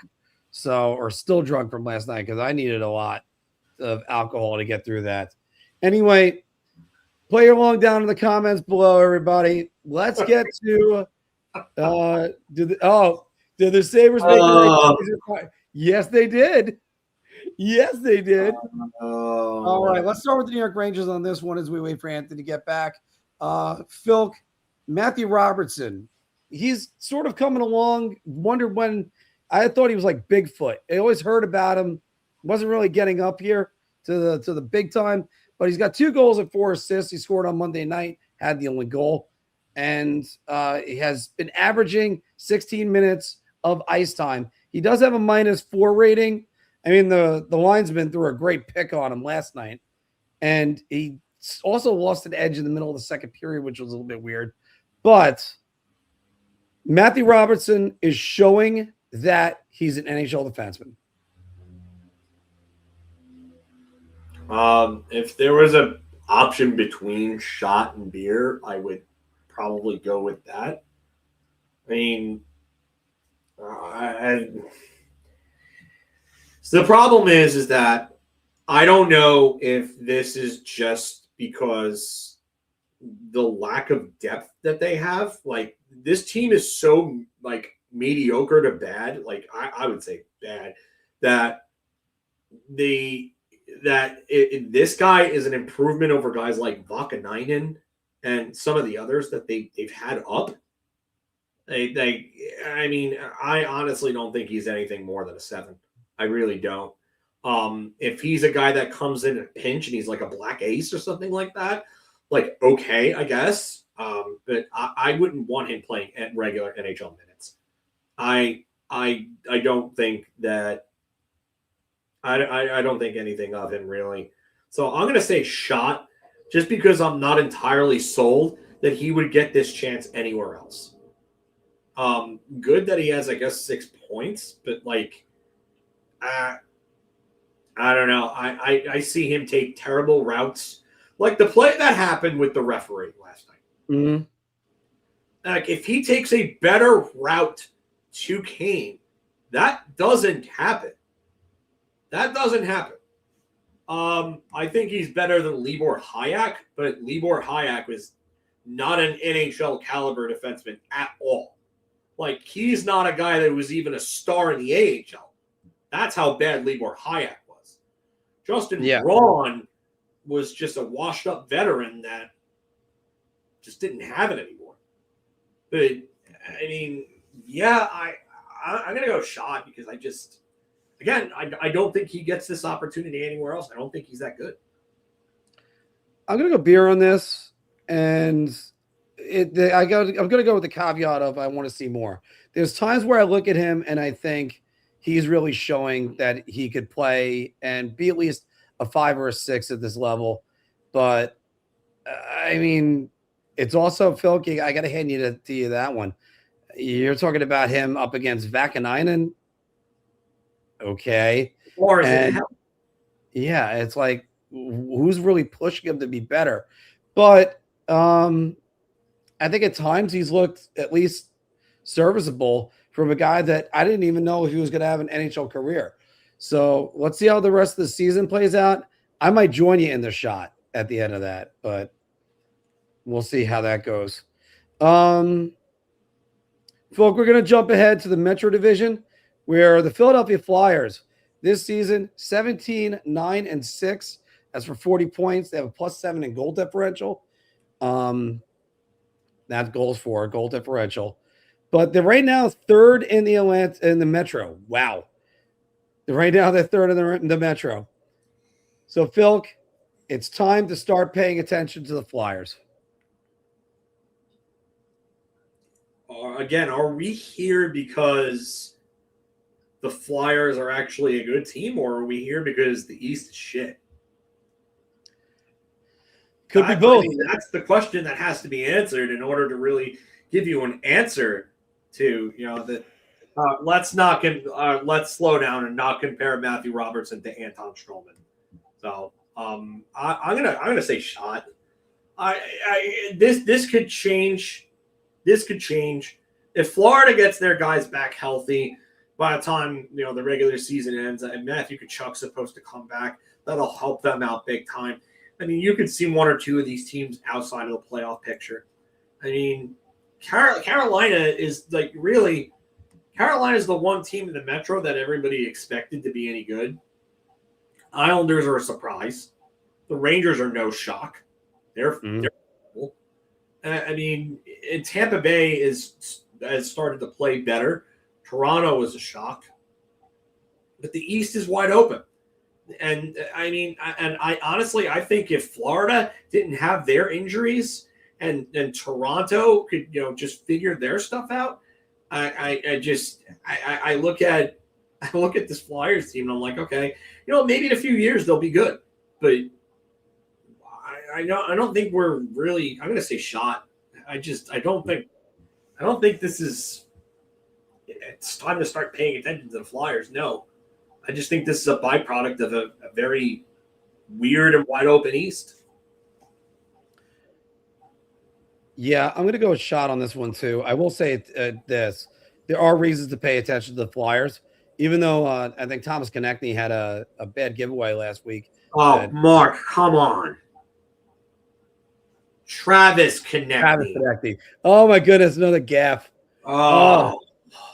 Well, all right. Well, Konechny had a bad giveaway last week. He's trying to make Team Canada.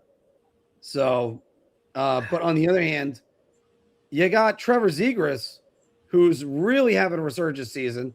He's got 33 points in 32 games. He looks like he's ready to kind of maybe make a push for Team USA because after all, he was great in the short tournament. I was wondering where that groan was, Phil. Man, that is a bad one. But I guess the other question is, can Dan Vladar really step up and show that he's the number one? Right now, he is. He's actually having a better season, you could argue, than Igor Shesterkin. 910 save percentage and 2.41 goals against. He's 12-5-3. I mean, but then again, the one thing about him is, I say this all the time. You got guys that they haven't started that many games. He's going to hit that ceiling at 30 games very soon. So see whether or not he can carry the Flyers the rest of the season. If that's so, maybe the Flyers do have something here. Maybe they're starting to actually take hold. But they're going to need more. They're going to need more good play out of Zegras and Travis Konechny. Oh, Thomas. Oh, my goodness. All right. Well, there's a new one at least. Well, let's keep it going. Let's stay around. We're gonna try to hold off the Islanders one till Anthony gets back. But we have the Boston Bruins, Jeremy Swayman, 14-8. He's second in the league in wins, or tied for actually. I think he's actually tied for first in the league in wins. Now that I really look at that, and 909 save percentage, 8th in the NHL, and the 2.74 goals against average is 10th in the NHL. That's among goalies that have 20 starts. That's an important factor. Oh, and does anybody want to know how much Jeremy Swayman makes per year? $8.5 million. $8.25 million. Oh, yeah. He's got a better save percentage than the guy that's down in Manhattan right now. $8.25 million. Just remember that number. $8.25 million. But Phil, you talk about a guy that struggled last year pretty mightily. Oh, by the way, he's tied for the league lead in wins with Scott Wedgwood. Quite mightily, he struggled. But now he's showing Jeremy Swayman is elite. Beer? I mean,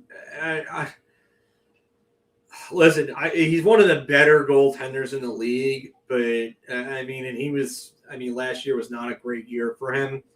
I don't know if I want to use the word elite, but definitely one of the better goaltenders in the league.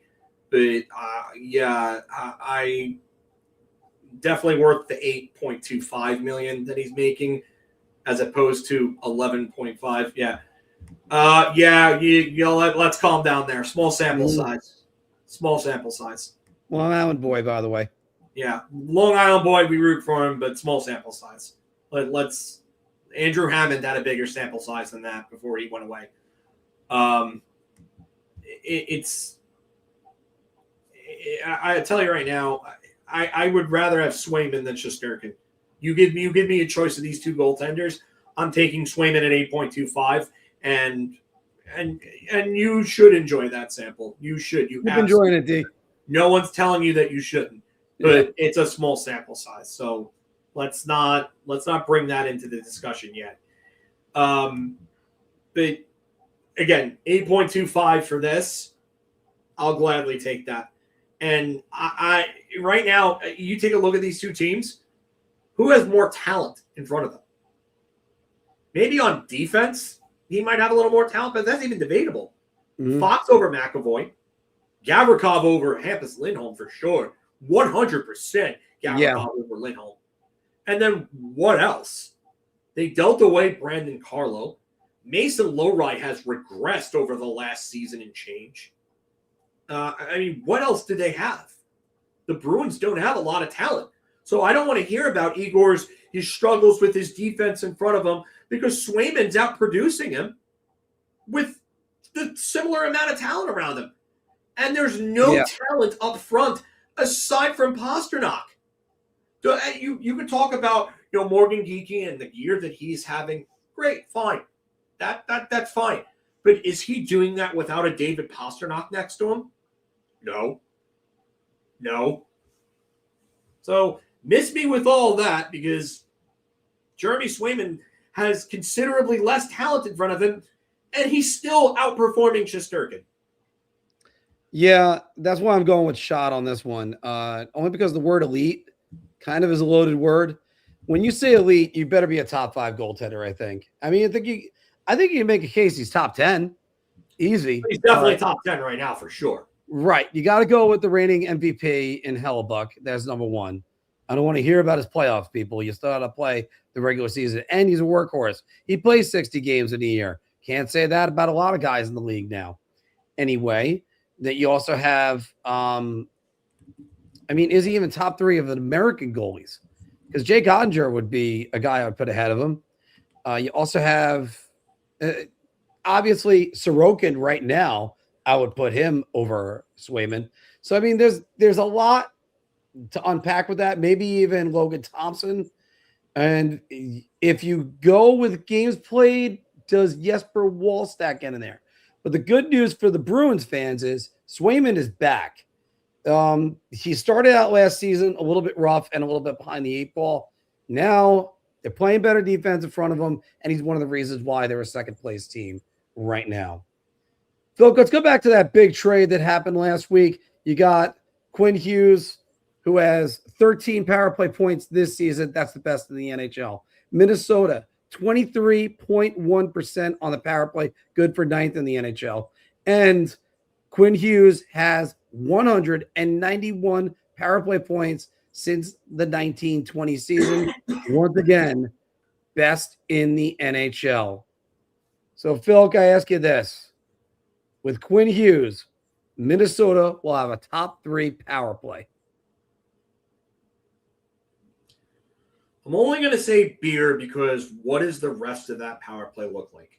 Who is the playmaker? Well, Kaprizov is obviously a playmaker there, but you don't have Rossi. So your top center is Eriksson Ek. And I pointed this out. Brian pointed it out earlier in the chat. Where's the rest of the forward lineup?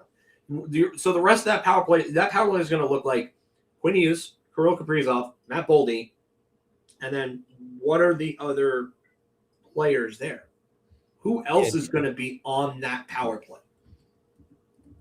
Like I really wonder about that because they have some voids to fill. They have to go get offense. I mean, is Danila Yurov going to be there? Is Ryan Hartman getting moved up? I mean, who else is there? I mean, are they going to go with 2 defensemen with Faber at the other point? I mean, you could put Jared Spurgeon there. I mean, I just don't know what other forwards there are that are going to fit there. So, I mean, I think Kaprizov and Hughes is good enough to make them a top 5.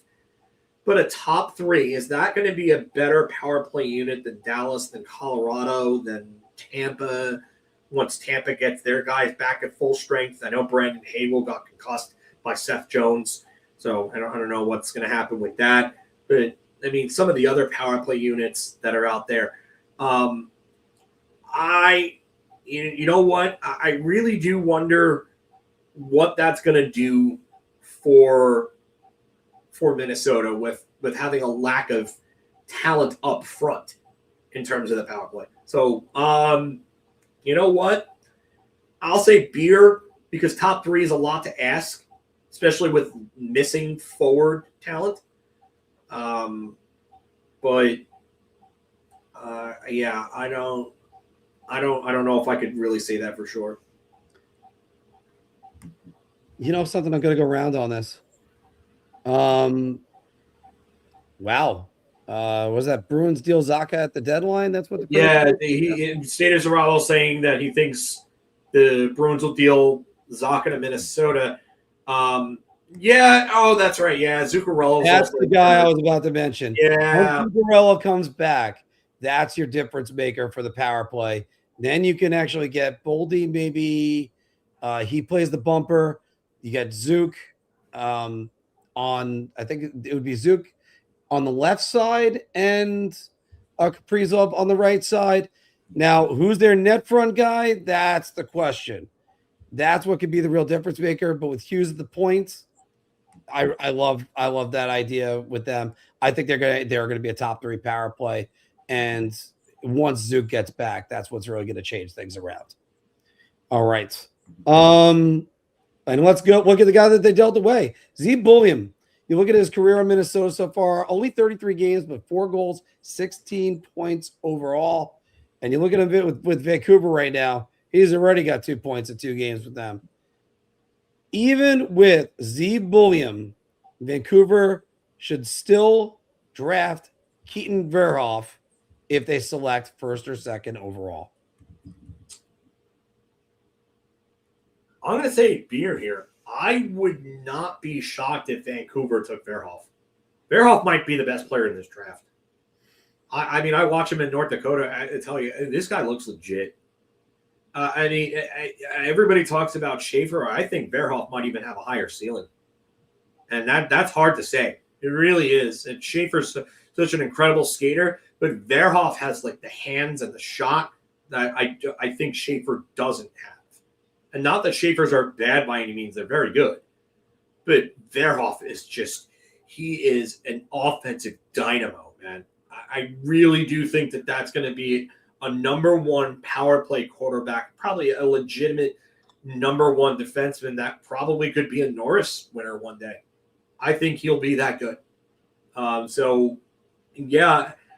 think this is possible. I really do think that they would probably want to take McKenna. I think McKenna still will end up going number one overall just because I think centers are hard to come by. Like a true franchise game-altering center is harder to come by than a number one defenseman. But it's not out of the realm of possibility. It really isn't. Because you build up your defense. You have a juggernaut defense with those guys. Man, imagine having to do what Ottawa had to do against Anaheim in the 2007 finals. For 40 to 45 minutes a game, you were facing either Chris Pronger or Scott Niedermayer. And sometimes both together. Good luck with that. And you can go back through the annals of history of when I think Colorado, when they won the cup in 2001 it was, they had Rob Blake and Ray Bork. Go ahead, go deal with them, as well as Adam Foote, who is the current coach of the Canucks. But you look at them, Phil, you could build up your blue line, you build up your blue line. That it's just that simple. Even with bad centers, you could still have if you have got a good blue line, you could succeed in the league. Now, I wouldn't pass on him. If that's the case, if you're going to pass on him, find the team that wants him, trade down. On the other hand, if they want to take him, go right ahead.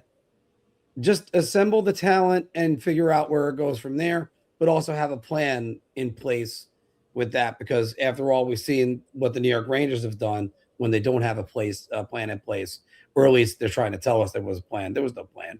There was no strategy. But looking at this, if that's the guy everybody's saying is first or second overall, you take him and then you figure it out after that. Because after all, the Islanders could have done that with Matthew Schaefer and said, we'll take the center, we'll take Michael Bisa, see if that's going to change anything. Right now, Matthew Schaefer's got the Islanders at the top of the Eastern Conference, and Michael Bisa is back in juniors. So it's something that the organization has to ask themselves. And maybe Bulliam does kind of impress them enough where they do take the forward instead. So I am going to go beer on that. And it is because you just don't know. When we get closer to draft time, we'll be able to make better assessments on that one. All right. Since no Anthony, let's go back to this one with Bo Horvat. He missed his second straight game because he missed the last one. But whoa, we got Anthony back. All right. Boy, did you pick the right time to come back. Oh, yeah, he was waiting for that one. Yeah. So with Anthony back, Bo Horvat missed his second straight game. And with Horvat and Palmieri out, the Islanders need to add a top six forward now, or as they say in Spanish, ahora. I think this is a baseball. I think this is a beer. Like I said, it's when he got hurt, Waugh said that he was just day to day. And unlike when Romanov got hurt, like the team actually announced the timeline, 5 to 6 months. Palmieri out for the season. The team hasn't even come out and said, what the timeline on Horvat's injury is, which goes to show it's not very serious. So I think it truly is day to day. So with that being the case, I don't. Let's for instance, even if he's going to be out another week, I don't think that's it's pressing that they have to add a top six forward right now. Like if Bo Horvat was going to be out for the next 3 months or the whole season, then yes, absolutely. But they're making do right now without him. And being that he's going to be back pretty soon, I don't think it's a huge issue to add a top six forward. So yeah, I'm going to go with beer, almost border on shot. But with that said, though, I mean, I do think come trade deadline time, if the Islanders are in the same spot, I think Darsh will give him a shot in the arm. But right now, I don't think he needs to. Phil? I want to say round. I you know what? I think you reward these guys and their efforts and the way that they play by going out and getting a player that can help them. Maybe not a big superstar. Like, you know, you weren't going to go get Quinn Hughes. But go get somebody that can help now and show these guys. Do you know what that's going to do for locker room morale there? Do you know what type of message that's going to send to those guys?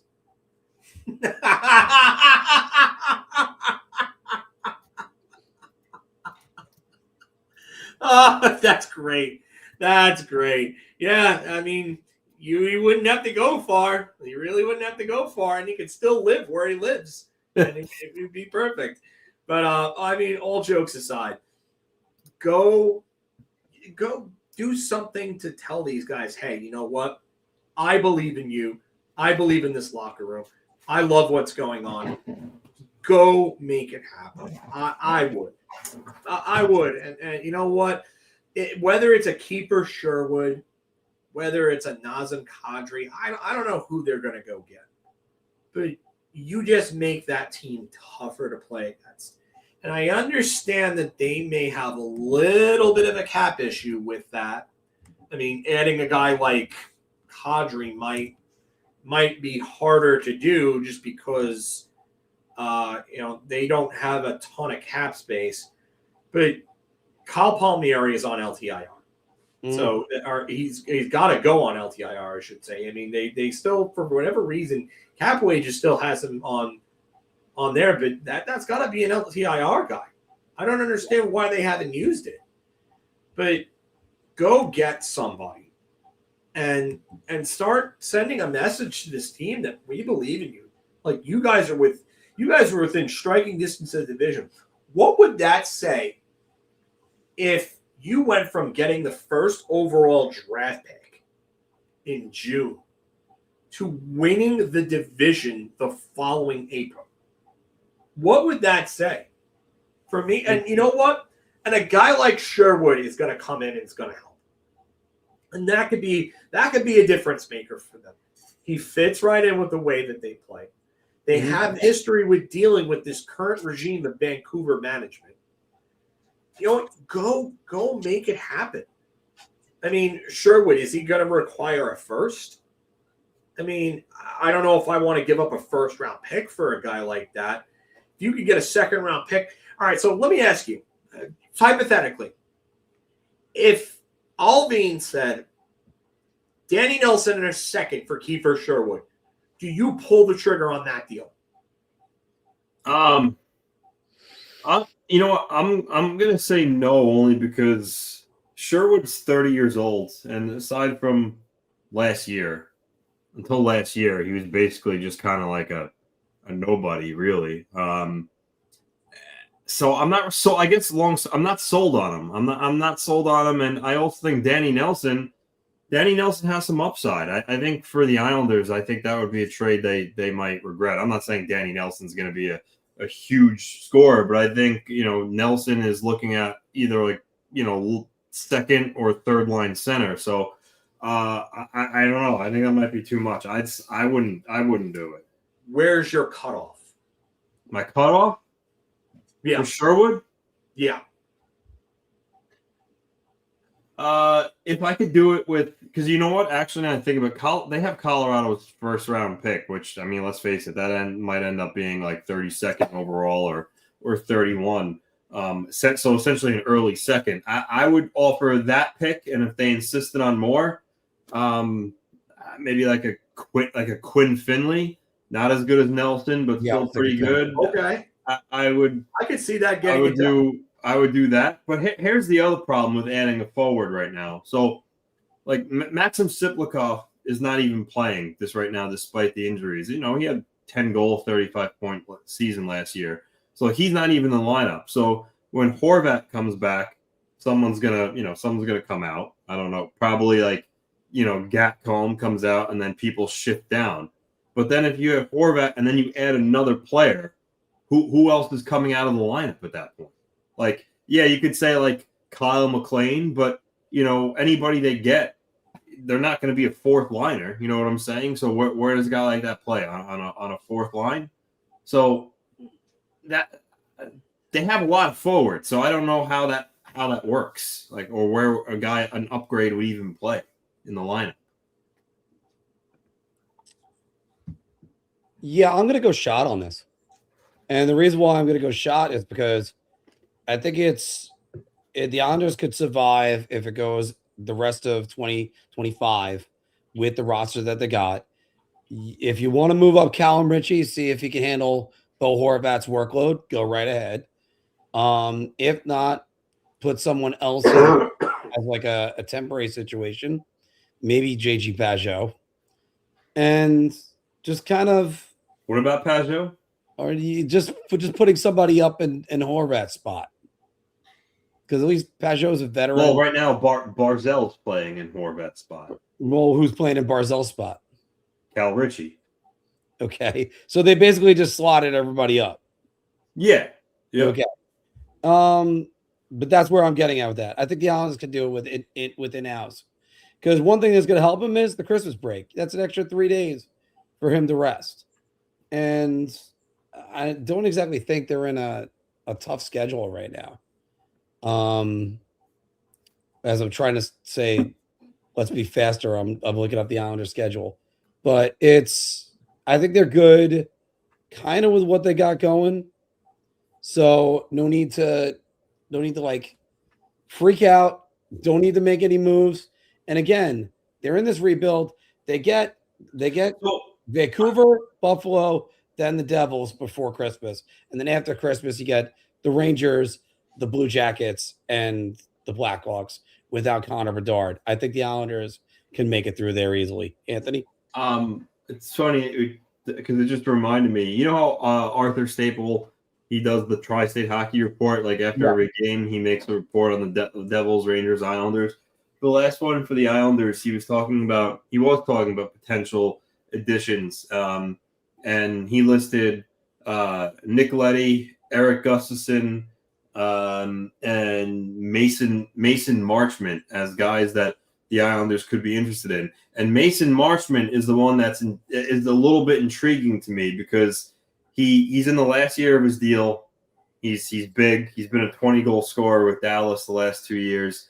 And Elliot Friedman said in his latest 32 Thoughts that teams are calling about Siplikov because he hasn't been playing, which have been surprising to them, and that he could be a guy to watch out for being traded. So I wonder if there's a deal to be made where the Islanders can trade Siplikov with something else because Marchment's more established and better, and you get Mason Marchment, and now you have Mason Marchment who can play a bottom six role, and he's an upgrade over Kyle McLean, Mark Gatcomb, etc.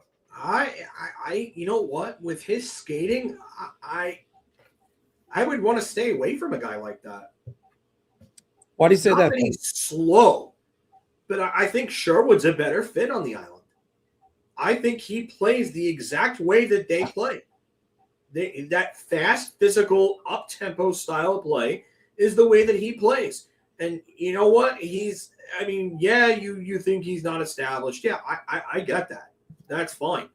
But if you were going to tell me that it was a 1-for-1 for Siplikov for Sherwood, oh, I do that too. I would do that. You know what? And maybe even Vancouver does that.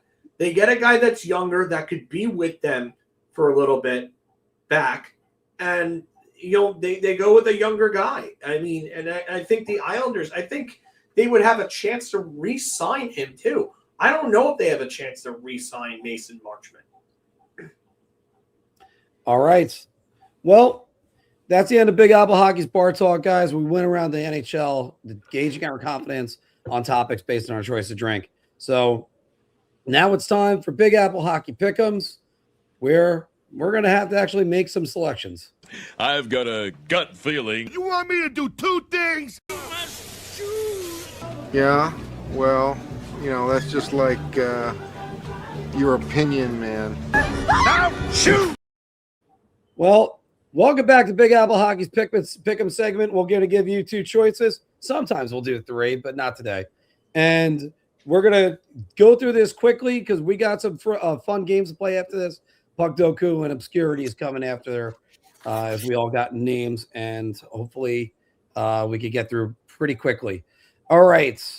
Well, let's start with a guy that was honored this week, Chris Kreider, who went back to the Garden. And I mean, he had a nice video tribute. It would have been nice to watch it if you were at home, but at least if you have Twitter or the internet, you can always look it up.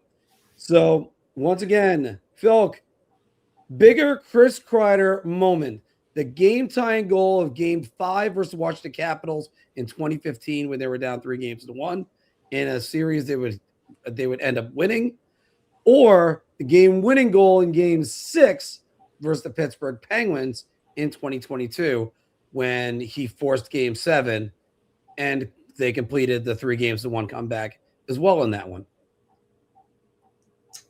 Man, this is tough. This is really tough. I'm going to go with Game 5 in 2015 versus Washington, and only because that there was a lot more riding on that, because that was a team that was a President's Trophy winner. And if you would have lost that series, then you're probably looking at tearing everything down, which they ended up trying to proceed to start to do after the loss to Pittsburgh in 5 games the following year in 2016. So I think Chris Kreider helped keep alive, and obviously Henrik Lundqvist did a lot to keep that alive, thereafterward. And Derek Stepan, obviously, game winner in Game 7 in overtime. But, I think Chris Kreider, his game-tying goal really, really kept that series alive. And if that goal doesn't happen, you're looking at a different series, and you're maybe looking at the end of that Henrik Lundqvist regime in New York a lot earlier. Anthony? So, correct me if I'm wrong here. I know this isn't a choice, but I think I might be saying neither and picking something else. Ooh, okay. Well, I'm ready to hear that one. I think I know where you're going with this one, but okay. So last playoffs was 2020. So in 2023, didn't he score a hat trick against the Hurricanes in that game? 2024. What? 2024. 2024. He scored a hat trick. Remember, they were up 3-0 in that series. They lost 2 games in a row, 3-2. So if not for that hat trick, the Hurricanes were only a few minutes away from winning that game and forcing Game 7. They were 5 minutes away from winning Game 7. Forcing Game 7. Maybe 7. I mean, you guys are the experts, the Ranger fans, but for me, I'm taking that. I mean, that was a huge moment. You score a hat. Yeah, that's obviously his biggest. There's nothing that's going to be bigger than that. Yeah. And which is why I'm going to go with Game 5, 2015. A lot of people forget this as well. Look, the quality of the goal that he scored in the Game 6 play, he threw his stick out there, it deflected off his stick, went up and over Louis Domingue, and the Rangers ended up completing the comeback and going to Game 7. That being said, in 2015, that team was dead and buried. And I can't remember the last time they scored a 6-on-5. Actually, I can. It was against the Washington Capitals as well in Game 5, and that was Brad Richards scoring that goal in 2012. Mark Stahl won it in overtime. So what happened with that? Chris Kreider scores the game-tying goal with about a minute and a half remaining. I mean, Lundqvist didn't even get to the bench yet. And when he shot that puck in, it was you could hear the thud of it hitting the back of the net. And then of course Ryan McDonough won it in overtime. And then how does Chris Kreider respond after that? He scores 2 goals in the first period of Game 6 and really starts the ball rolling where the Rangers end up forcing Game 7, and that's what this guy was able to do his entire career. And again, so why you were able to honor the guy. And again, Anthony, I would probably say yes. The Carolina moment's a big one. Out of these two, I'm going to go with Game 5-1 being the second one. Let's look around. Let's do first some guys that are playing right now. And let's talk about two guys that were involved in a trade last year. Who's going to have more points this season, Marty Necas or Mikko Rantanen? And currently right now, Necas leads him by 1, Anthony. Yeah, he's got 45 points in 33 games. Rantanen's got 44 in 33. I mean, this one truly go either way. I'm going to say Necas just because he plays for the Avalanche. I mean, they're like the equivalent of like the Rams' greatest show on turf. I mean, they just score so much. You know, he shares the same ice as McKinnon, Makar. And don't get me wrong, Rantanen has pretty good players around him in Dallas, and you know Robertson and Wyatt Johnson and whatnot. But I think I like Rantanen better as a player. Becoming a little dirty as of late. Between his hit on Coronado, Romanov, Kemper the other day. I don't like that stuff. I don't like that stuff at all, honestly. I really dislike it, but I do think he's the more skilled player. But I'm gonna, just because this is situational as well, I'm gonna go Marty Necas. Filk? I'm gonna go Mikko Rantanen. I think the offense in Dallas goes around him. He's the focal point. And Anthony brings up a very good and very fair point about, you know, the talent around Necas being better.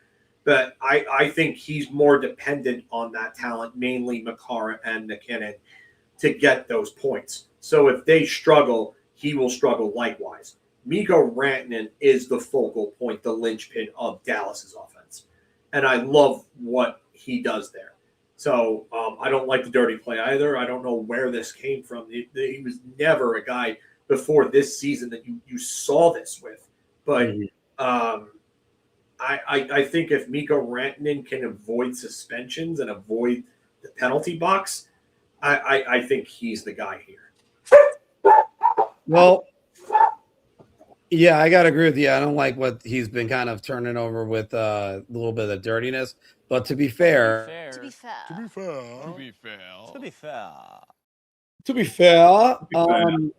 I do think with the less pressure on Necas, I think Necas ends up getting more points. But I mean, you know, I love me some Mikko Rantanen, so I could imagine him going off. I'm going to go Necas just to hedge my bet.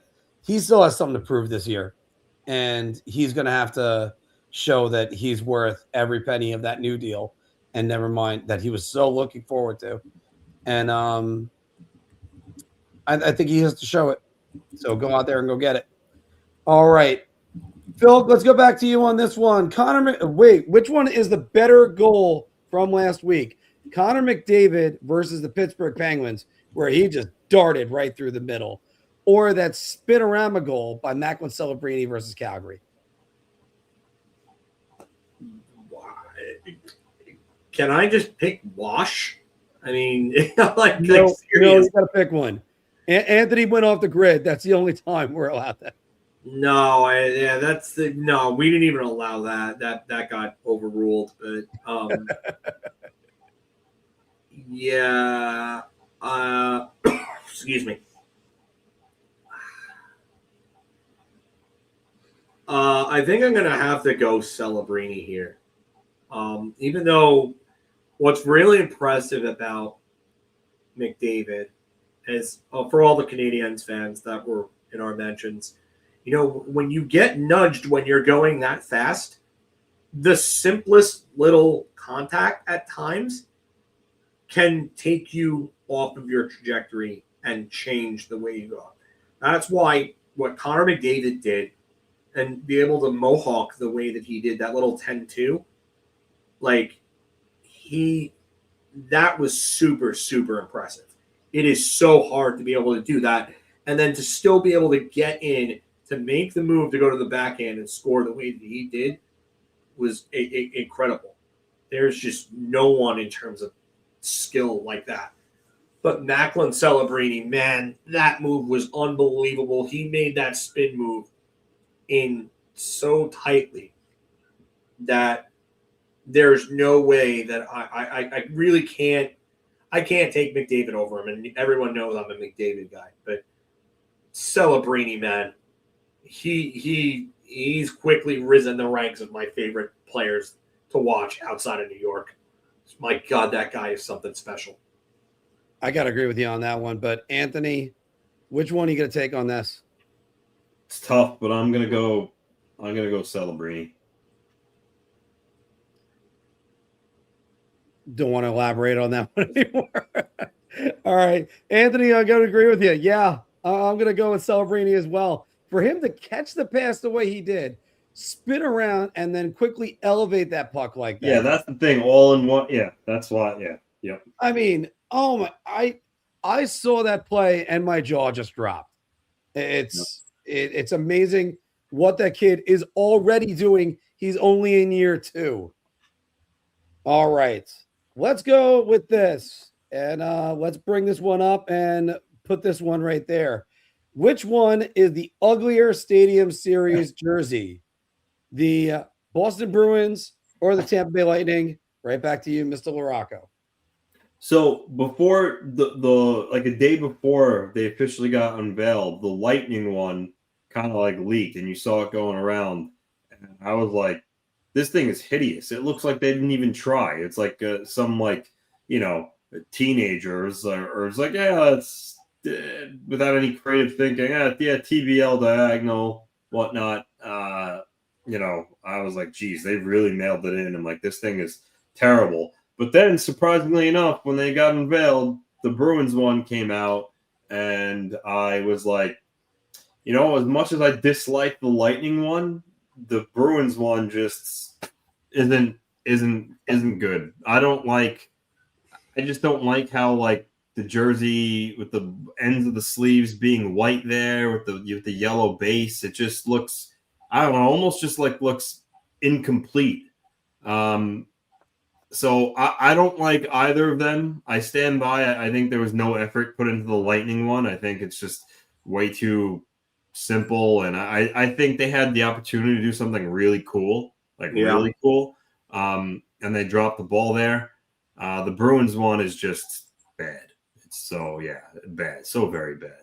Yeah, that's quite bad. This is bad. Very bad. Phil, which one is uglier? It's Boston. And not only that, but you have the white end of the sleeve, which I don't get. But the white gloves with it too? Yeah. Like, is this a roller hockey look?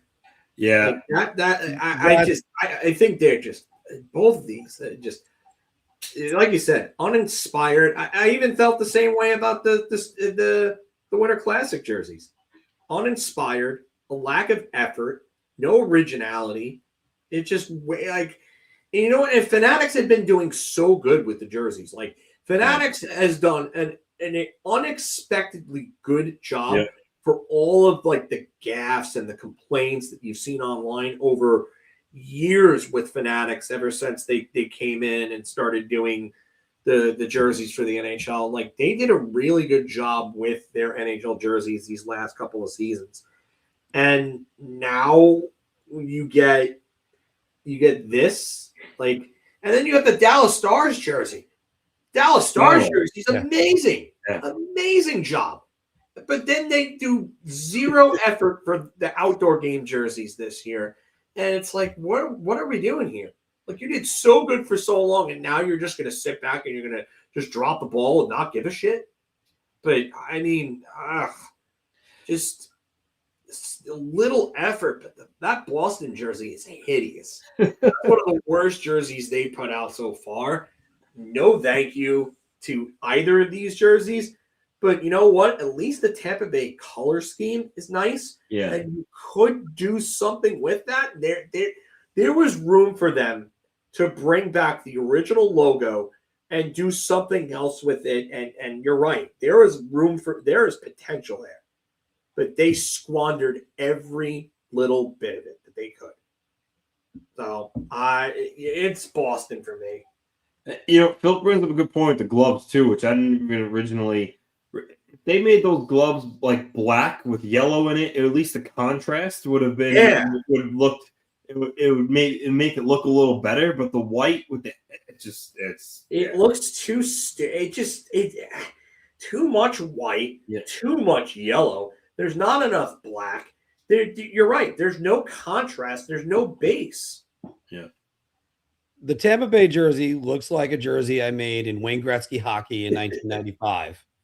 So let's start with that one. You can make jerseys in that game. And there in the PC game, I know there was. I was about to say. That's where the PC game between that and Hockey League Simulator 2.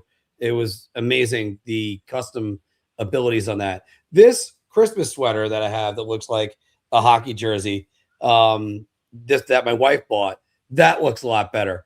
So, but when you look at the Bruins one, I mean, it's like the Bruins. There was a video I watched this week where Shigeru Miyamoto was asked about what his new ideas were for a Mario game, and he looked at people and just went, "Guys, I've been doing this 30 years. I don't have any more ideas." And eventually, it was somebody just said, "Oh, why can't they just make them their own Mario game?" Bang, Mario Maker was created out of that. This looks like the Bruins. They literally sat back and went, "We're always in Stadium Series. We're always in a Winter Classic. Let's make one that looks like somebody's wearing a yellow T-shirt with white long johns underneath." And this is what they got. That's what that jersey looks like. That jersey looks like it's a T-shirt that was sold at the stadium for $20. And then you're like, "Oh, if you're cold because you're outside, don't worry, it's in Florida." Like it's just, it's just terrible.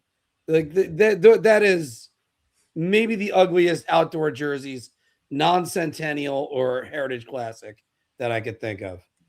Last one, guys. Which is the better Mark Williams gaff? Christ Kreider, Justin Huberdeau, or Anthony, you missed it while you were away, Thomas Konechny? Oh, Mark, you had to put in Thomas Konechny, didn't you? I didn't have that one in there. There's not often where my co-host says, "Jesus Christ, Mark." Oh man. Oh, are we going to me first or? Oh, sorry. Well, you know what? Yeah, let's go to you first.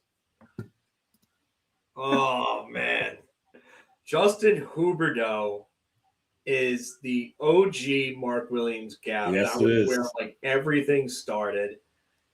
But the Christ Kreider jokes went on for a while, including the togas and all that other crap that came up with it that like everybody in the chat was doing. I mean, I think that was mostly Evan and Matt behind a lot of that stuff. But I mean, Thomas Konechny is Butch Corey. Stuff.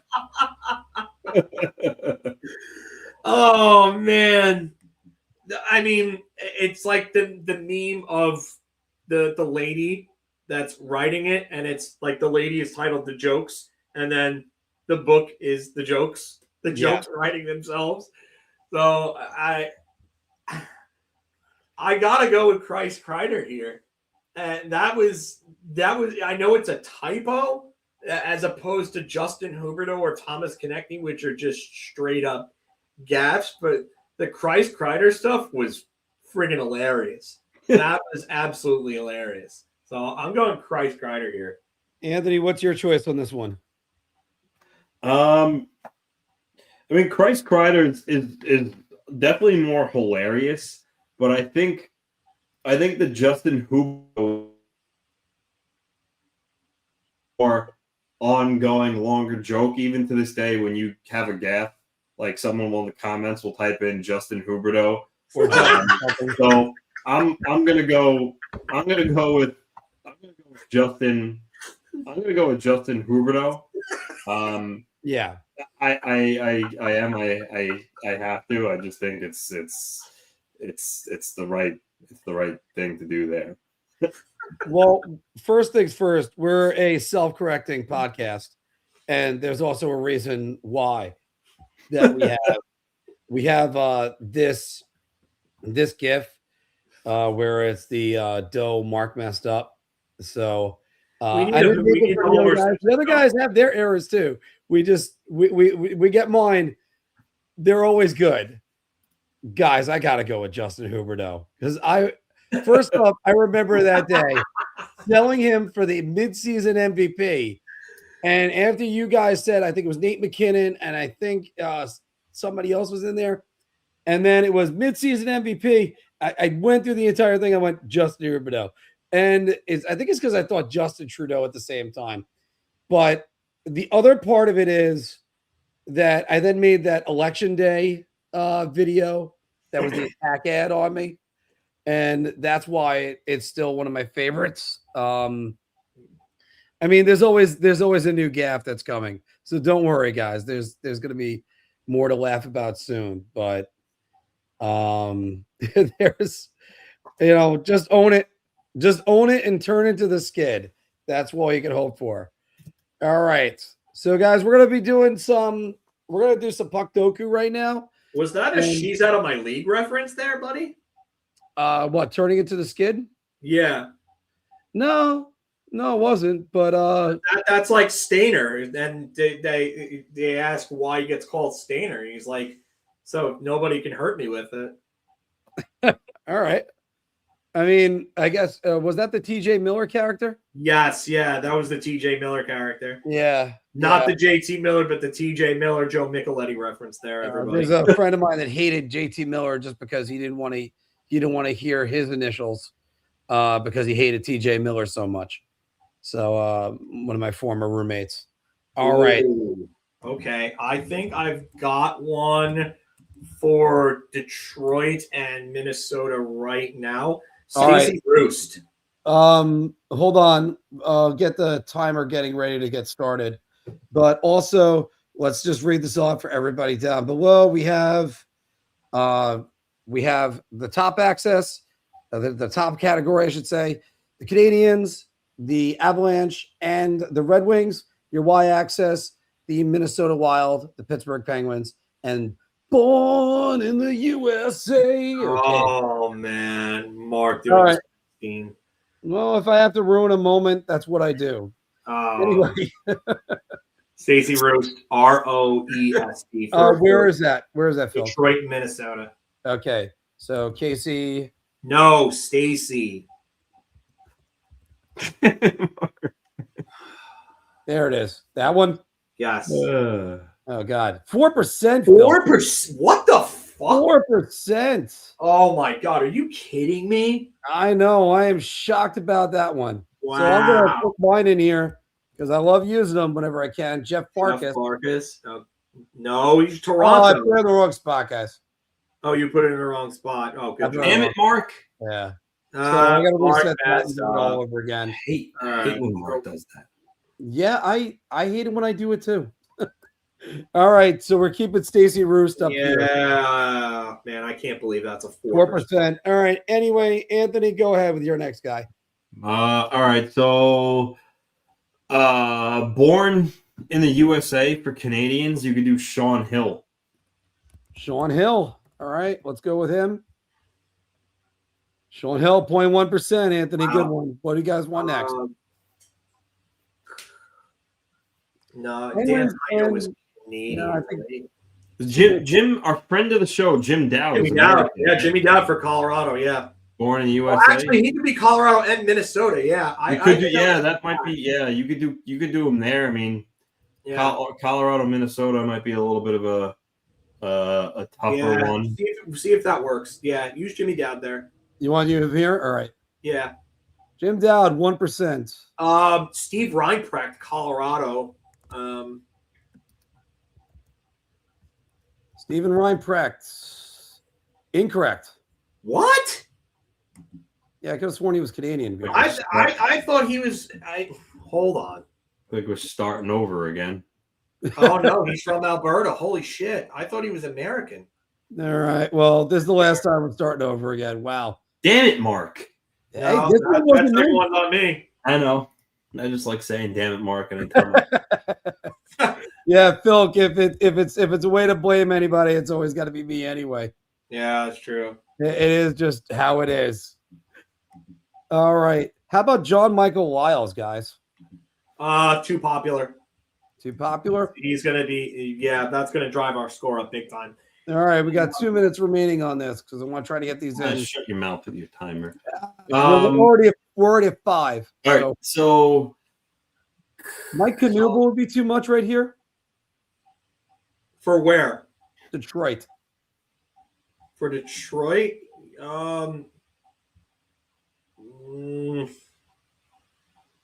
Greg Johnson. Hold on. Yeah, I think Greg Johnson actually might fit that. Pretty sure he was. I think if I remember correctly, didn't No, he's Ontario. Shit. No, hold on. Matthew Dallas Drake. Dallas Drake. Drake was Canadian, or is he? No, he's Canadian. He Drake, played NCAA. That's why. Fuck. Matthew Schneider.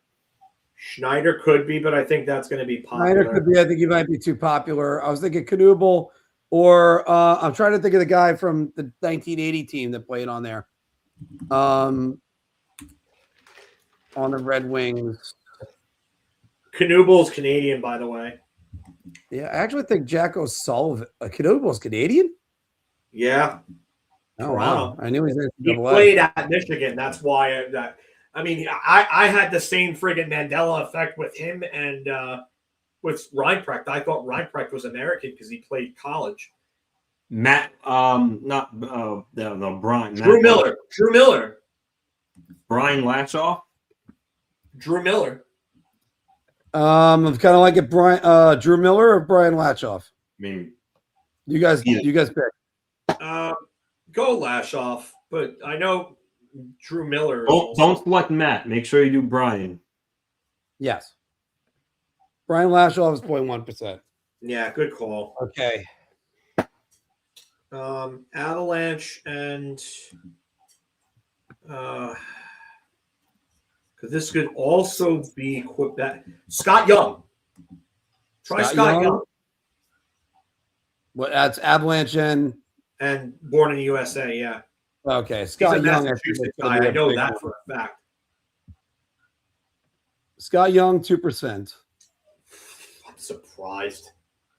I know, Phil. You throwing out some 9%ers there. Oh, by the way, it was Ramsey. That's who I was thinking of. Craig Ramsey. Stacey fucking Bruce should not be a fool. Who the fuck remembers who that is? Tell me who has less of a life than I do. I want to meet you and shake your hand. It was Mike Ramsey who I was thinking of, who played for the Red Wings. So yes, not Craig. All right. We're now over our 5-minute threshold. By the way, Mike Ramsey would also fit for the Red Wings and the Penguins. So let's go with Rammer. He's a 0.4. Good. Avalanche and Pittsburgh. Obviously, Darius Kasparaitis comes to mind. Yes, too popular. Don't use Logan O'Connor either. Drew O'Connor, sorry. Because that's too popular. Yeah. Well, no, Drew never played for Colorado. Logan plays for Colorado, and Drew played for Pittsburgh. And Brian Smolinski did not play for the Colorado Avalanche. That was by mistake. We still have the Canadiens and Pittsburgh. You know, I realized Sean Hill could have gone in Montreal and Minnesota. That is what it is. Yes, you know who else could go here? JJ Daniel. Where Montreal? You could also use him Montreal, Pittsburgh too. I think he's going to be too popular in both of those. Not to say whatever. We're already at 7%. We'll go with this one. I got one for who you got? Colorado and Pittsburgh. Brad Warenka. Brad Warenka. 0.2%. There we go. All Now right. I'm back up for it. So we got these two that we still have to do. Pittsburgh and Montreal. Where did Turner Stevenson never played for Pittsburgh, right? No, he was just Philly. Dominic Moore? No, right? He didn't. No. No, I don't think Moore played in Pittsburgh. Yeah, you're right. I don't think he did. And I was thinking Chris Beach might have ended up in one of those places, but he did not. Paul DiPietro didn't play in Pittsburgh, right? No, he played in Montreal. I don't think so.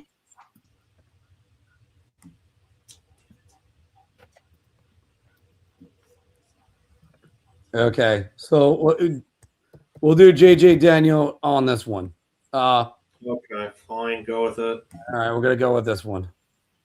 1%er. 1%, So we need a that's Montreal, Minnesota one.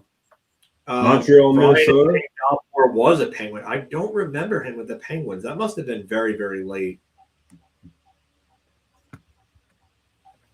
Minnesota and Montreal. Shit. Oh! I got one. No, that was Minnesota and Pittsburgh. Fuck. That's not. No, I wish I knew that ahead of time. No. Sergei I Zoltak? would have said Steve McKenna, but former. Love it. Let's go with Ranger. Sergei Zoltak. I think that's going to be popular, especially because he's dead. All right, unique to score of 11. He was 3%er, by the way. All right, let's take a look at some of these. So some of our 1%ers could have been Torrey Mitchell, Sean Hill. Yeah. That would have been a good call, Anthony. Sean Bell played for both. Eric Sean Chouinard. Bell, who was the 30th overall pick in the 2003 Gabriel NHL. Dumont. Yeah. Which I'm surprised his career wasn't as good as what I thought it was. I could have sworn I remembered it being bigger. Minnesota and Detroit. Filk, this is where you should be vindicated. Stacey Roost is at 4.8%. How is Kyle Quincy below him? Kyle Quincy's below him. Oscar Are you Sutton kidding is me? below him. Timu, I mean, even I I just think there's not a lot of players because even Landon Ferraro's 2.9%. So that's why it's like there's not a lot. Not a lot Leonard of guys. Ferraro was the last one. Yeah. Wow. Where else we had crazy. trouble? Montreal, born in the USA. How the fuck was Kyle Quincy a lower score than Stacey Roost? I don't Are know. you kidding me? I thought that was for sure going to be like a 0.4%. Yeah. Al Montoya, how was he at only 0.6%? Charlie Lindgren at 0.5. How is that possible? Donald Brashear, born in the USA. I did not know that. Keith Kincaid, Mike Riley. Whoa, that's a weird. Where the fuck was he born? Yeah. What? Wow, Bedford, Indiana. Bippity boppity He boo. played in the Q. Hey, there's another one. Gervers. Tom Curvers. Jim Dowd also on the Yeah. Montreal one. Jeff Halpern. Actually, that's one we should have known. Jeff Halpern. Dave Zadusky. All right. There's a whole slew of players right there. We'll just look at that Colorado one right there because Dan Highnote, there's a little shout out to him. Wow. I even said him and I thought he was from Canada. Holy shit. And Logan O'Connor, as you said before. Peter Mueller, born in the U.S. Tyler Arneson. That's the name I haven't heard. Tyler of. Arneson, former Blackhawk. Yeah. He was with the Rangers, I think, for a little bit in their system. Fire up the pyramid, you Christmas sweater wearing Mariota. All right, here we go. Our pyramid starts under 1,000 games played. They must have played in the 90s. And for the Boston Bruins, a 20-goal season, 500 plus points in their career, and the Vancouver Canucks. Clearly, they want us to say Cam Neely at the top. So under 1,000 games played. Jack Hillen. Jack Hillen it is. I'm pretty sure Jack Hillen might not use himself. Played in the 90s. Under 1,000 games. This one's easy too. I mean,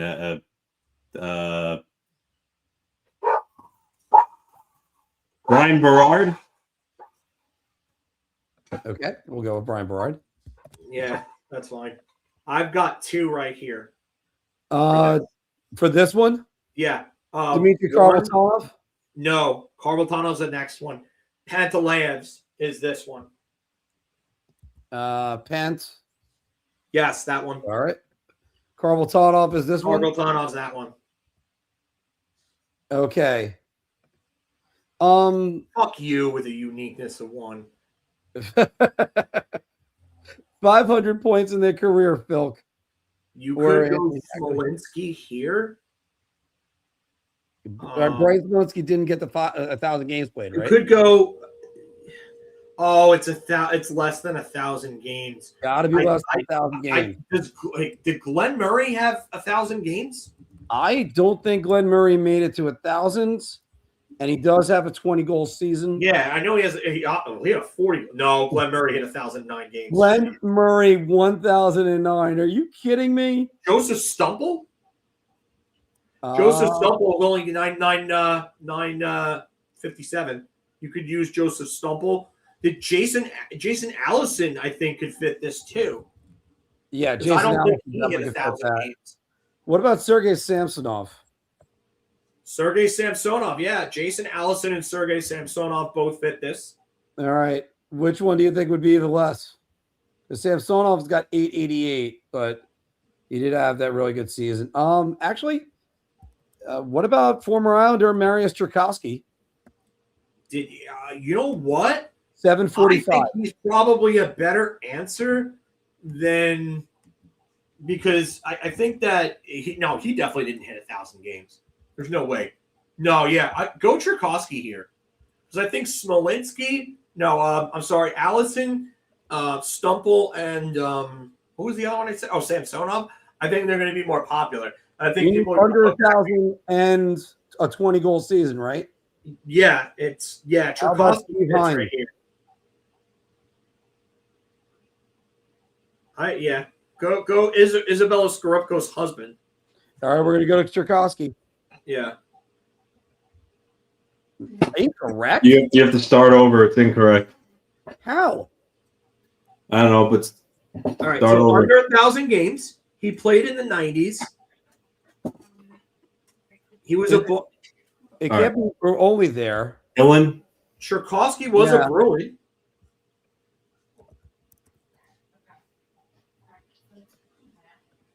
He was a Bruin in the 90s as well. What the fuck? How is that incorrect? That's a good one, Phil. I wonder how the hell they're saying that. He has a 20-goal season. Who was our guy for the third one again? Oh, does it have to be a 20-goal season with that team? No, he didn't have 500 points. He had 435 points. Wait, hold on one second. Oh, because it has to be 500 points. Yeah, he had 435. That's what. Fuck. Oh, I misread that. All right. So did I. I forgot all about that. Go Joseph Stumple for that one then. Pantaleas. Karvoltanov. Stumple. Wait, hold on. Okay. I think I have another one. Steve Hines. I actually said Steve Hines. You did? Yeah. I didn't hear you say it. He's incorrect. What? Because he's Tell not. me Steve Hines didn't hit the points. He had not even close. He had 336. Yeah. Well, let's try this one more time. Stop thinking of the 20-goal season. All right. Well, I was wrong anyway. I did say Steve Hines. Go Cliff Ronning. Cliff Ronning played for Boston? I'm pretty sure he did towards the end of his career. Let's go with Joseph Stumple. We know we got it there. Pantaleevs. What about Marty McGinnis? Marty McGinnis is actually a good one, and I think he hit the 500 points. I'm just not sure about the 500 points. No, 420 shit. All right. So, yeah. Wait, hold on.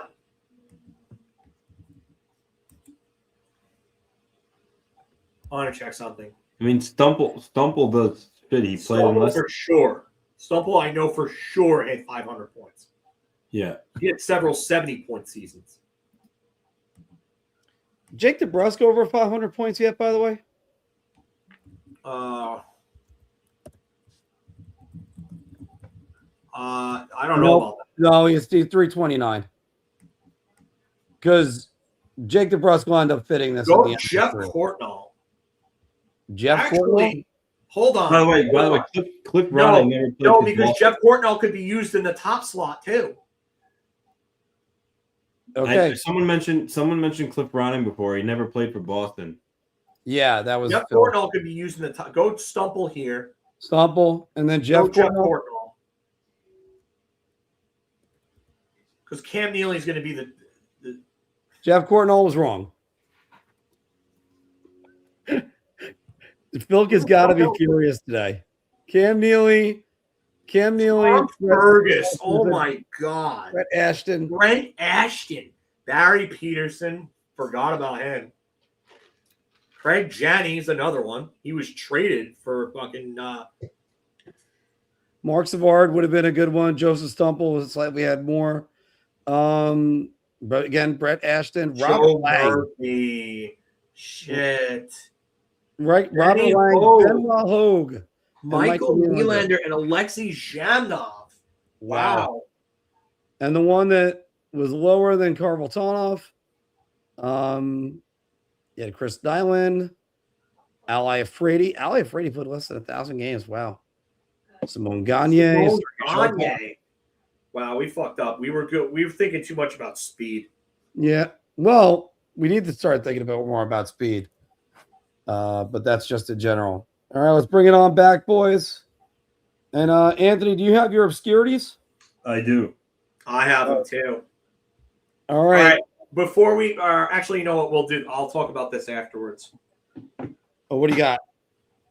No, we'll talk about it afterwards. Okay. Mark. All right. I'm ready. Who wants to do the timer? Anthony, you're giving it to Mark? Yeah. You are quizzing Mark. Better phrasing. All right. You tell me when to hit the timer. All right, Mark.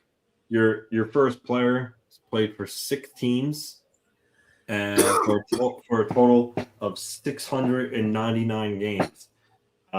His name is Igor Kravchuk. Igor Kravchuk. Winnipeg Jets. No. The Chicago Blackhawks. Yes. The Boston Bruins. No. Buffalo Sabres. No. Oh, geez, I'm bombing. LA Kings. No. Calgary Flames. Yes. Okay. Edmonton Oilers. Yes. Vancouver Canucks. No. Dallas Stars. You're out of time. You missed the Blues Panthers. Because you said Blackhawks, Oilers, and Flames. Yeah. So you missed Senators, Panthers, and Blues. All right, so I got 3. Yeah, I knew the Senators and the. Yeah, why is it that I remember him, or I might be able to, I confused him for a second with Igor Korolev, but so I do remember Igor. I can see that. That's one you can confuse. All right. I got the timer for. Oh wait, we gonna do all of mine? Yeah. Okay. Hold on, my keyboard hit the. Right, I forgot that I have 3 from you. Yes. All right, there we go. All right, this player he came up in Puck Doku, so I know you're gonna know some of them. But all right, he played in 899 games, and he played for 10 teams. So you have the opportunity to get a lot of points here. Oh, Phil, you ready with the timer? Go ahead. His name is JJ Daniel. JJ Daniel, the Nashville Predators, Montreal Canadiens, Yes. Anaheim Ducks, Yes. Minnesota Wild, Yes. New York Islanders, Yes. the shit, Florida Panthers. Seconds. No. Tampa Bay Lightning. No. The Columbus Blue Jackets. No. Time. Rats. After a hot start, you had a miserable finish. You got 5, but you missed 5. You missed the Canucks, the Flyers, Washington. the Blues, the Penguins, Coyotes. Wasn't he with Washington as well?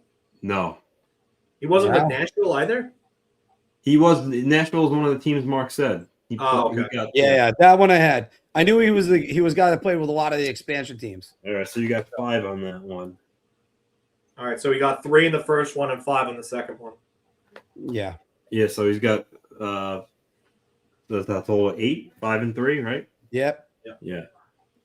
All right, so you got 8 so far. All right, your last player, Mark. Let me just pull it up here so make sure.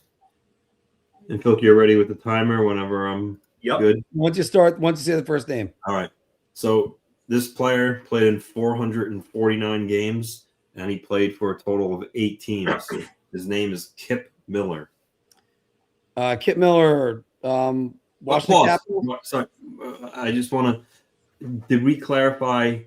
We're not doing like franchises, new locations anymore. It's got to be where they played for. Okay. Yeah. All right. Well, then I guess you could, if you want, you could restart the timer. Yeah, I'm gonna restart it. Yeah. All right, ready, Mark? Kip Miller. Washington Capitals. Yes. Phoenix Coyotes. No. Winnipeg Jets, the original one. No. The Atlanta Thrashers. No. Detroit Red Wings. No. Buffalo Sabres. No. 10 seconds. Oh, balls. I am. LA Kings. No. San Jose Sharks. Yes. Okay. And that was another miserable showing on Kip Miller, man.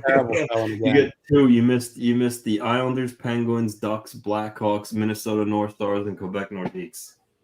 I better have Anthony gave you a lot of opportunities to get a ton of points. I know. I had a So that brings you for a total of 10 for that round. 10. Yeah.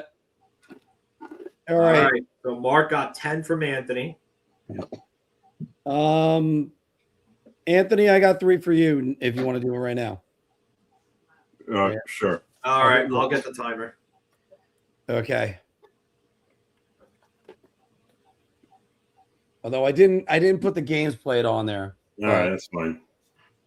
All right. You could just say it while you look at it. That's what I do. No problem. Well, Anthony, we'll start with this one. This player played for 4 teams, and his name is Nathan Lafayette. Colorado Avalanche. No. Ottawa Senators. Nope. St. Louis Blues. Yes. Anaheim Ducks. Nope. New York Rangers. Yes. Winnipeg Jets. No. Boston Bruins.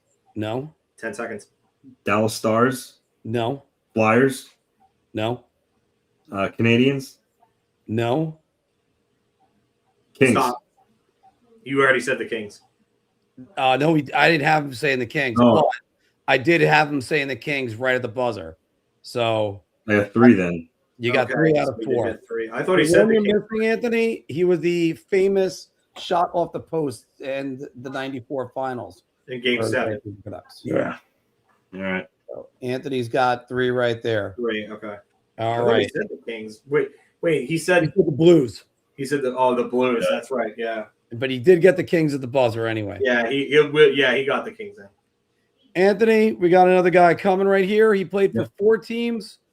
And he definitely played under 1,000 games because it's funny. I had this ready, but he also came up and fucked up. Steve Hines, go. Bruins. 1. Sabres. 2. Rangers. No. Kings. 3. Flames. No. I know which team it is too. 10 seconds. Coyotes. No. Lightning. Nope.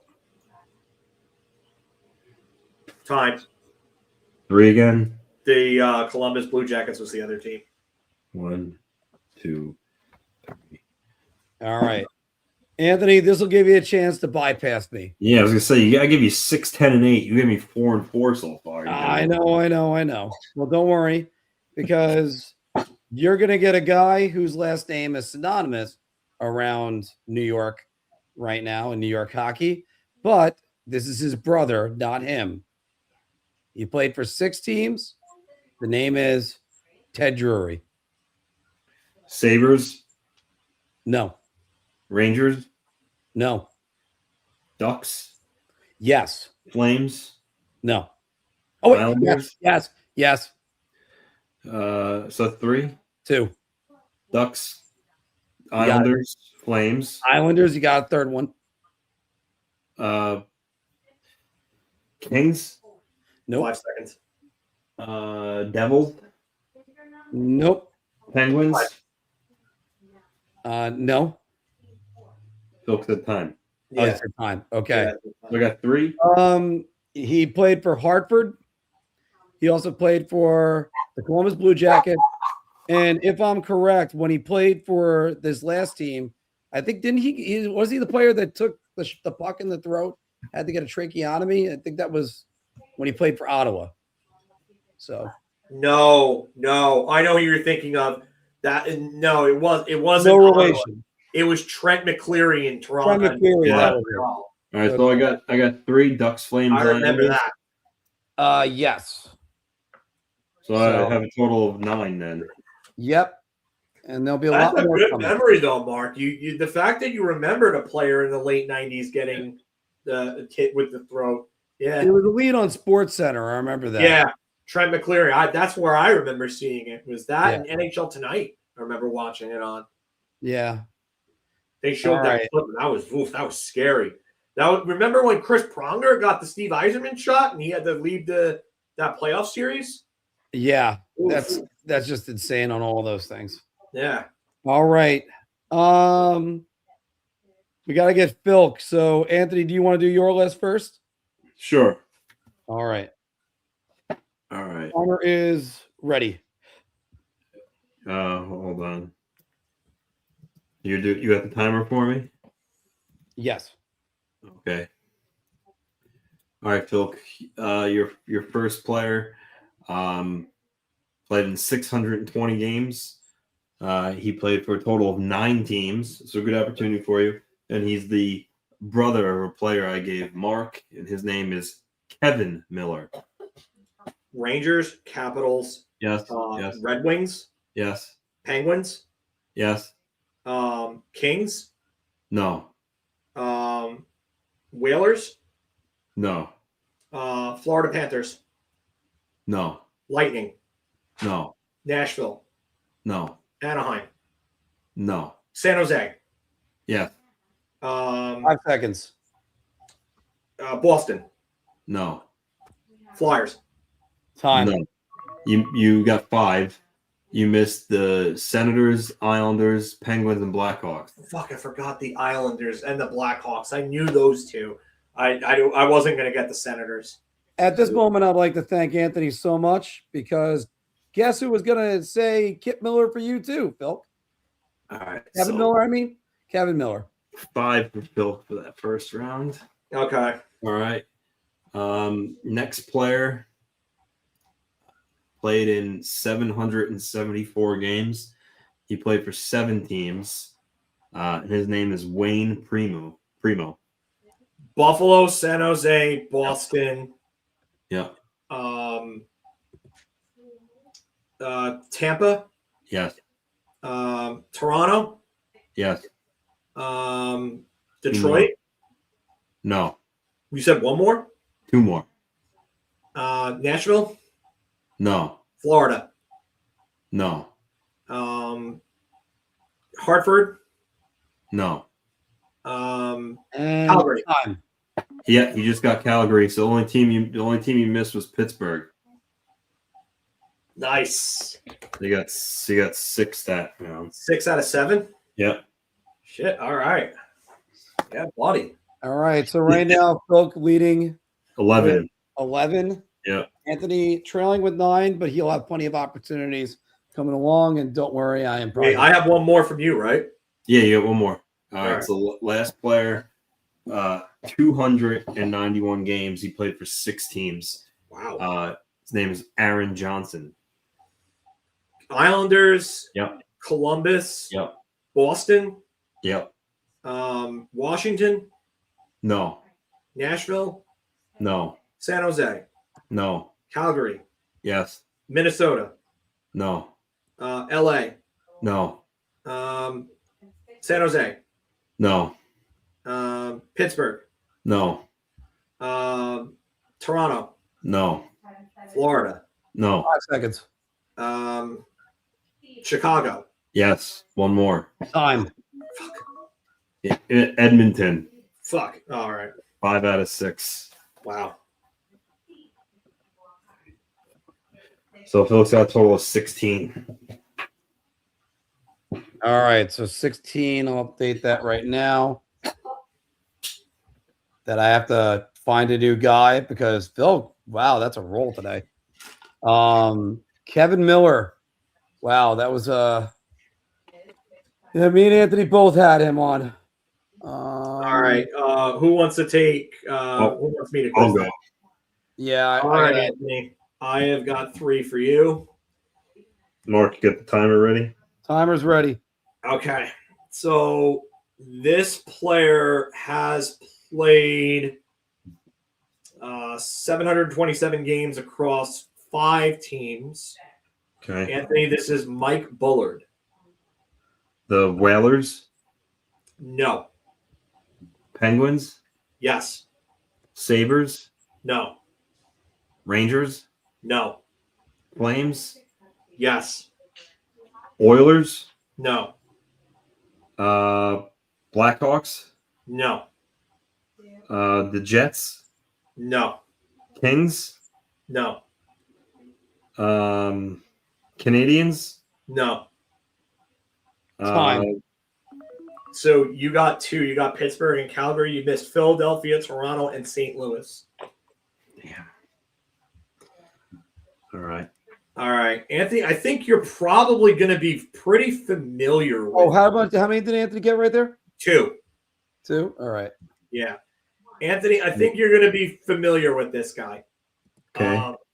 543 games across 5 teams. Mark, you ready? Got it. Anthony, this is Rob Brown. Kings, Yes. Penguins, Yes. Rangers, No. Flames, No. Senators, No. Whalers, Yes. 2 more. the Jets, No. the Maple Leafs. No. 5 seconds. Damn it. Blackhawks. Yes. And he just got it in. Yeah. You missed Dallas. So I got how many was that they got? 4? You got 4 out of 5. That was he only played 1 game for Dallas, funny enough. I didn't even remember it. But he played 1 game for Dallas in 93, 94. That puts me at 15. All right. Your last one, Anthony, played 457 games over 7 teams. Okay. This is Mark. You ready? Got it. This is Randy Gillen. Flames, No. Senators, No. Whalers, Yes. Rangers, Yes. Canadians, No. Bruins, No. Maple Leafs, No. Stars, No. Time. Jets. Yes, he got the Jets in. I'll give him that. So you missed Pittsburgh, LA, Florida, and Tampa Bay. And I'm surprised you got Hartford because he only played 2 games for them. So how many was that I just got? I think that was that 3 or 4? I know we said Hartford, Rangers. You said Winnipeg, Hartford, and the Rangers. So that was 3, I think. 19 total. Good job, Anthony. Yeah, but Phil's gonna pass me because he still has to get your 3 and he has 16. But I know. Geez, this is like when Josh Hamilton started out with the home run record. So, all right. Phil, I have I have 3 for you. I'll stay with you on this one. Okay. I'll give you the guy that I had to look up because I had to get a new one because of Kevin. That's funny. I was thinking about that. I was like, please don't name any of mine. Yeah. All right. Phil, we're going to go with a guy. He was a defenseman. He played 769 games. I believe last I heard he was a player agent, but that's a different story.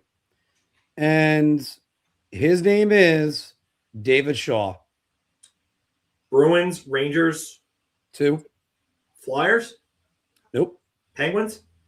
Nope. Red Wings? Nope. Winnipeg? Nope. LA? Nope. Tampa Bay? 3. Hartford? Nope. San Jose? Nope. Calgary? Nope. Toronto? Nope. St. Louis? You missed Edmonton and Minnesota. Minnesota. Oh, fuck me. Okay. So I got what, 2 in that one? 3. 3. Okay. You got 3 on that one. Actually, 3. that was 3. Okay. Yeah, 3. Yeah. Yep. If you played for 6 teams, yeah. So. That brings him to 19. All right. Phil, this player played for 4 teams, and his name is Murray Barron. St. Louis, Vancouver. 2. Edmonton? Nope. Flyers? 3. Another team. Anaheim? No. Minnesota? Nope. Detroit? Nope. Toronto? Nope. Boston? Nope. Florida? Nope. Time. You missed 3 again. in Montreal. I missed Montreal. Shit. Okay. Yeah. So actually, it was Phil Ked 3. 22. It was 3. It was 3 both times. Yep. Yeah. So 22. Yep. So 22. You got it. Let's just update that. Go right there. And your last one for me is Michel Picard. Oh, sorry. Wow. He played for 6 teams. Wow. Okay. Winnipeg? No. Montreal? Nope. PICARD? PIC, yeah, HARD. LA? No. Detroit? No. Toronto? No. Boston? No. Rangers? No. Islanders? No. Florida? No. Wow. I'm Time. I have no idea who this guy is. St. Louis, Philadelphia, Ottawa, Hartford, San Jose, Edmonton. Like, I'm amazed you didn't get one. No, well done. Well done. All right. Well done. Oh, All so right. Phil finishes I with got a my total of first 22. over. Okay. All right. Can I He actually wins. give you a challenge? We'll see about that. He Wow. wins. All right. I've got 3 for you, Marcus Mariota. I blame Mark for giving me 2 guys with 4, but Phil wins. Oh man. Well, I mean, you gave him Kevin Miller and he crushed it. So I guess he would have crushed it when I gave him Kevin Miller. Yeah. Oh. All right, Mark. You ready, Anthony? Yep. Your first player played in 128 games over 5 teams. Oh boy. He is Pat Jablonski. St. Louis, Yes. Tampa Bay, Yes. Calgary, No. Buffalo, No. Boston Bruins, No. Washington Capitals, No. LA Kings, No. Vancouver Canucks. No. Time. You missed Montreal, Carolina, and Phoenix. Brings you to 12. Brings me to 12. All right. So I'll put it in there. All right. See, him I should have known. Because I remember when he used to play. I always remember him from the EA games. Yeah. And I remember him backing up Jocelyn Thibault in Montreal. So yeah. All right. So your next play, Anthony, you're ready, right? Yeah. Your next player played in 863 games with 8 different teams. Okay. It is Benoit Hogue. Islanders. Yes. Toronto. Yes. Buffalo. Yes. Tampa Bay. Yes. Washington Capitals. Yes. Boston Bruins. Yes. And Dallas Stars. Yes. And one more. I should remember the last one. Time. 7 out of 8. You missed the Boston Bruins. I said the Boston Bruins. When did he say Boston? I didn't have him. I didn't have you saying Boston. All right, we'll go back to the tape later on that one, guys. I don't think you said. I know you said Buffalo. I know you said Toronto. I know you said the Islanders. I know you said Tampa Bay. Oh no, I'm sorry. He did say Boston. He missed Phoenix. Is the one. Phoenix. Okay. That's the one that I missed. Sorry, my fault. My fault. Okay. All right. Well, it's still 7 out of 9. It doesn't change. Yeah, my fault. All right. It ties me with Anthony, so Anthony can actually say that I rigged the game. So. Mark has potential to win this. I think he might get this guy. He does because you have 22. He only needs he needs 4 to win. Yeah. And how many does this guy have? All right. So Anthony, you ready? Yep. This player played 403 games with 5 different teams. Mark, this is Terry Yake. Terry Yake, Toronto. Yes. St. Louis. Yes. The Anaheim Ducks. Yes. Anaheim Ducks. Buffalo Sabres. Nope. Detroit Red Wings. No. The Colorado Avalanche. No. Dallas Stars. No. Shoot.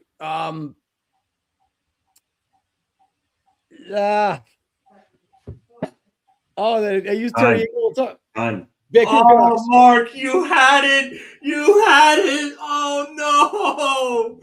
Oh, man. You missed Hartford and St. Louis. You got I thought you were going to get Hartford. That was the one that scared me. I said St. Louis. He did say St. Louis. Oh, no. Sorry. You missed Washington. Yeah. Washington. Okay. Washington. Yes. Sorry. 22. My fault. All right. How do we do in case of ties? I think I should come up with a player for each, and whoever gets more points wins. Oh, sudden death. Oh, God, Mark. All right. All because I couldn't remember Terry Yake on Hartford. Huh? All because I couldn't remember Terry Yake on Hartford. I love using Terry Yake because I know when he's an original Duck.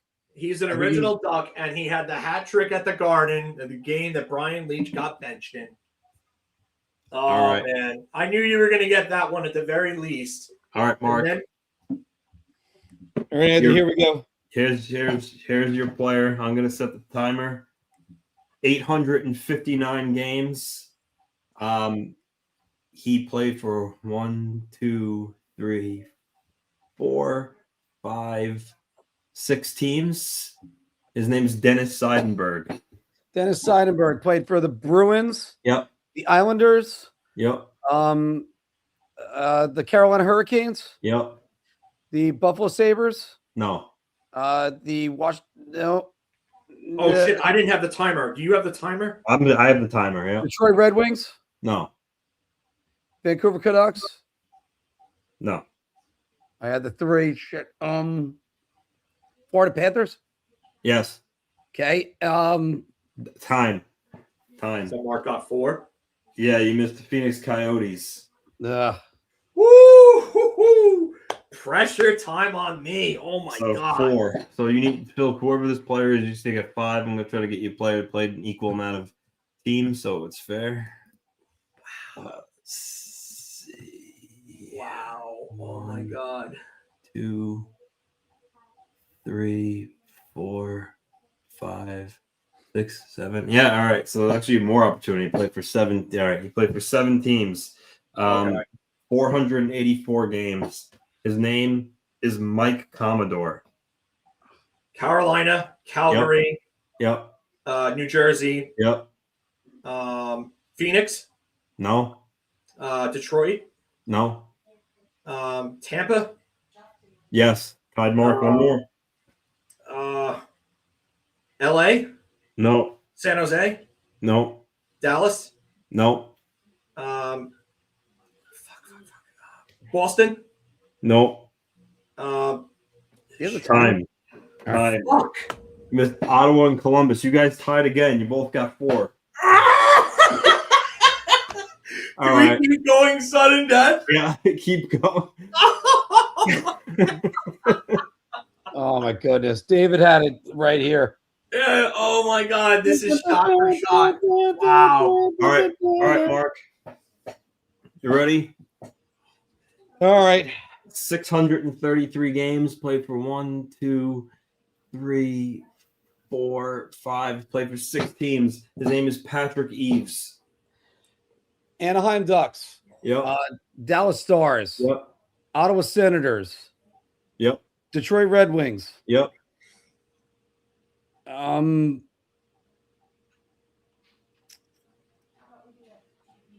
The Toronto Maple Leafs. Nope.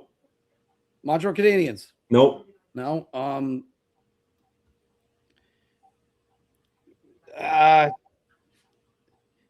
San Jose Sharks. Nope. Time. You missed Nashville and Carolina. Wow. So we got 4. So we got 4 again. So Phil just needs to get a 5 spot on this next player. Oh man. Mark with the 4 again. Look at you, Mark. Wow. Yeah. I'm more upset that I didn't remember him on Carolina. I think Nashville. I don't remember him with Nashville, Carolina. Now that you said it, I remember it. Patrick Hughes, if I recall correctly, was in the 2003 draft. All right. Yes, he was. Perfect. All right, Phil. This player played for six teams. 571 games played. His name is Steve Matador. Calgary. Yes. Chicago. Yes. Vancouver. No. LA. No. Colorado. No. Columbus. No. Tampa Bay. No. Boston. Yes. Florida. Yes. Columbus. One more. No. Anaheim. Yes. Phil. My second.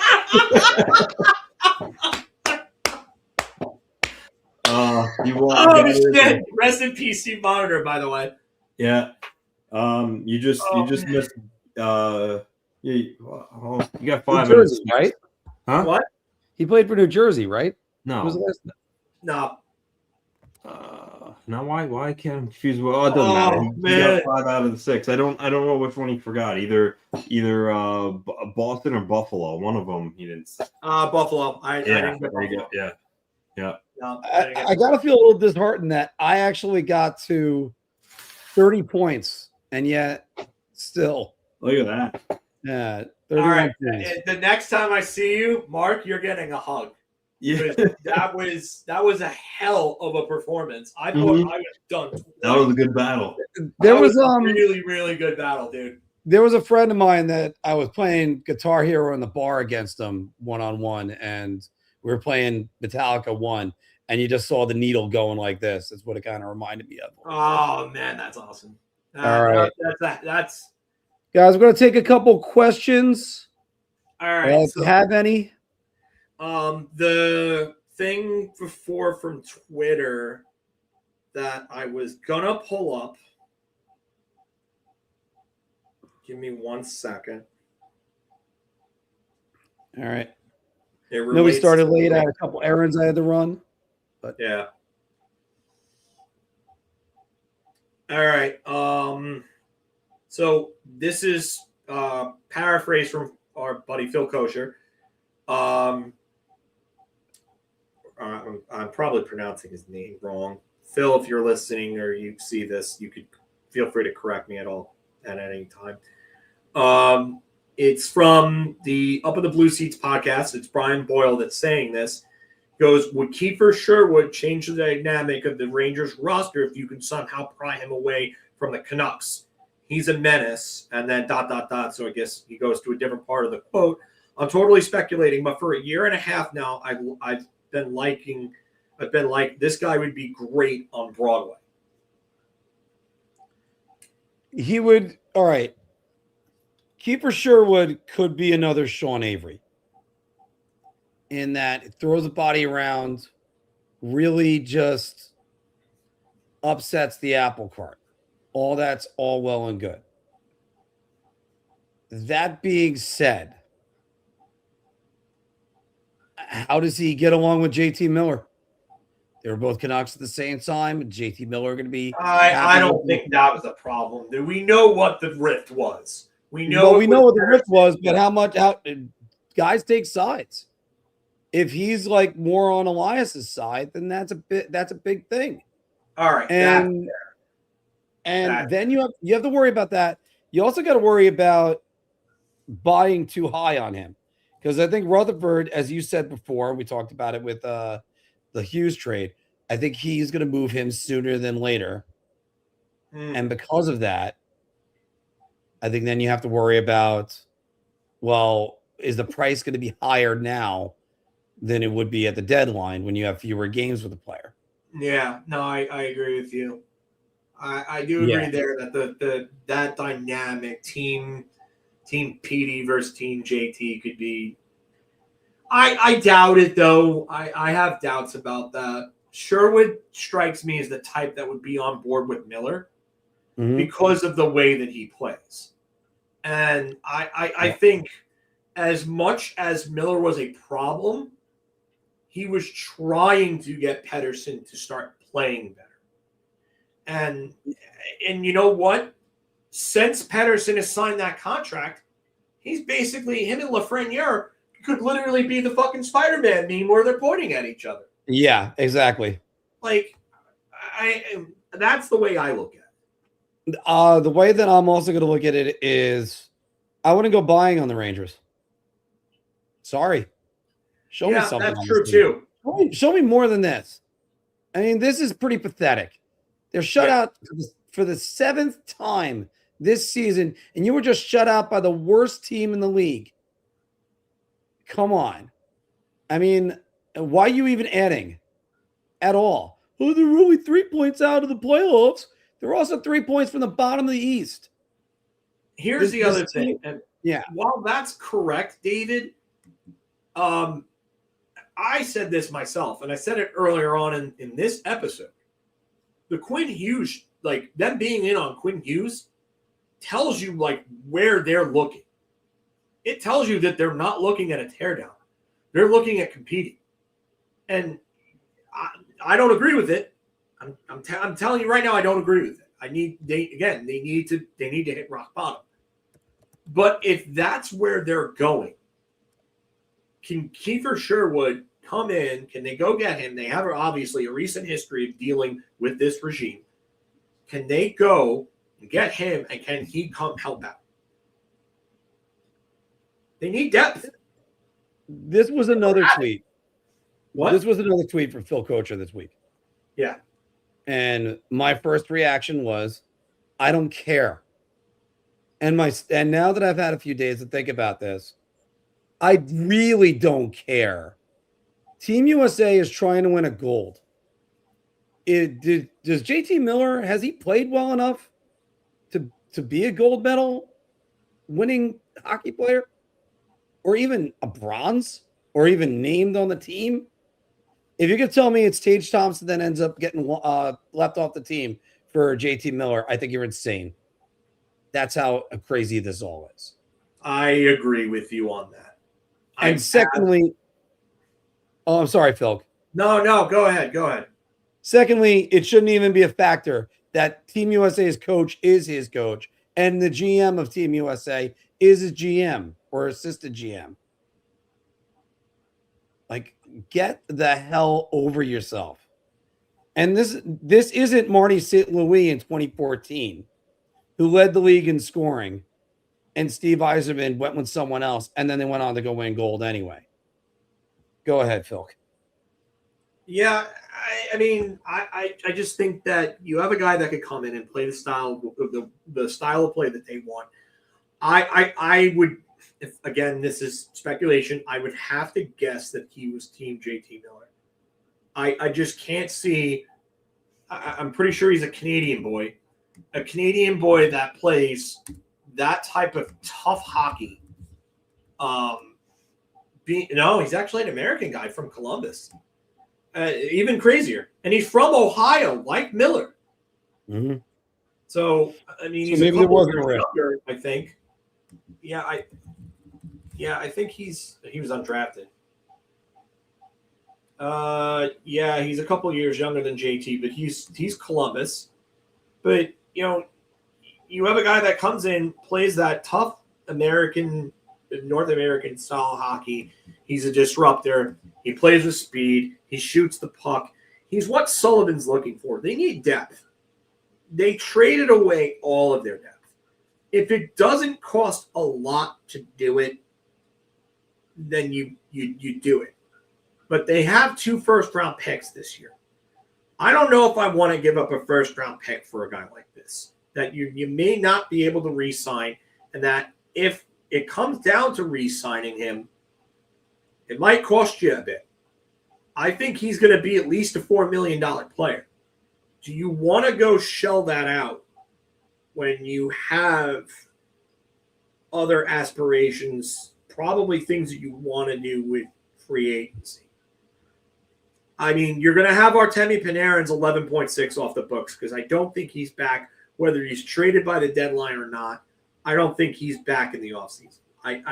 Unless he's willing to take some sort of discount where he's making $7 or $8 million, I don't see it. I don't see it. I would tear down, but something tells me that this front office thinks that they are closer to competing than they are being a lottery team. And whether or not that means that they're going to make a move, I don't know. But I would have to guess that they are looking at something if they were in the Quinn Hughes sweepstakes. Now, the question remains is Quinn Hughes was a needle mover. If there are no true needle movers available, do they go and make a move? That's the thing. Is Nazem Kadri a needle mover for them? Would they want to add another center? What's that? We're going to keep counting something. I'll let you know. I don't know if Nazem Kadri would be a needle mover for them, and I don't think adding another center on the wrong side of 30 is necessarily the best move for them.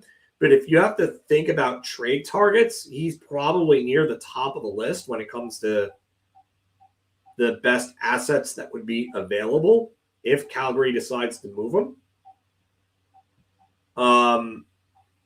Jim actually was on with somebody else. I was watching it. It was on his Twitter. And he was saying, would Calgary really want to sign Kadri and then move him, 2 years later or whatever it was?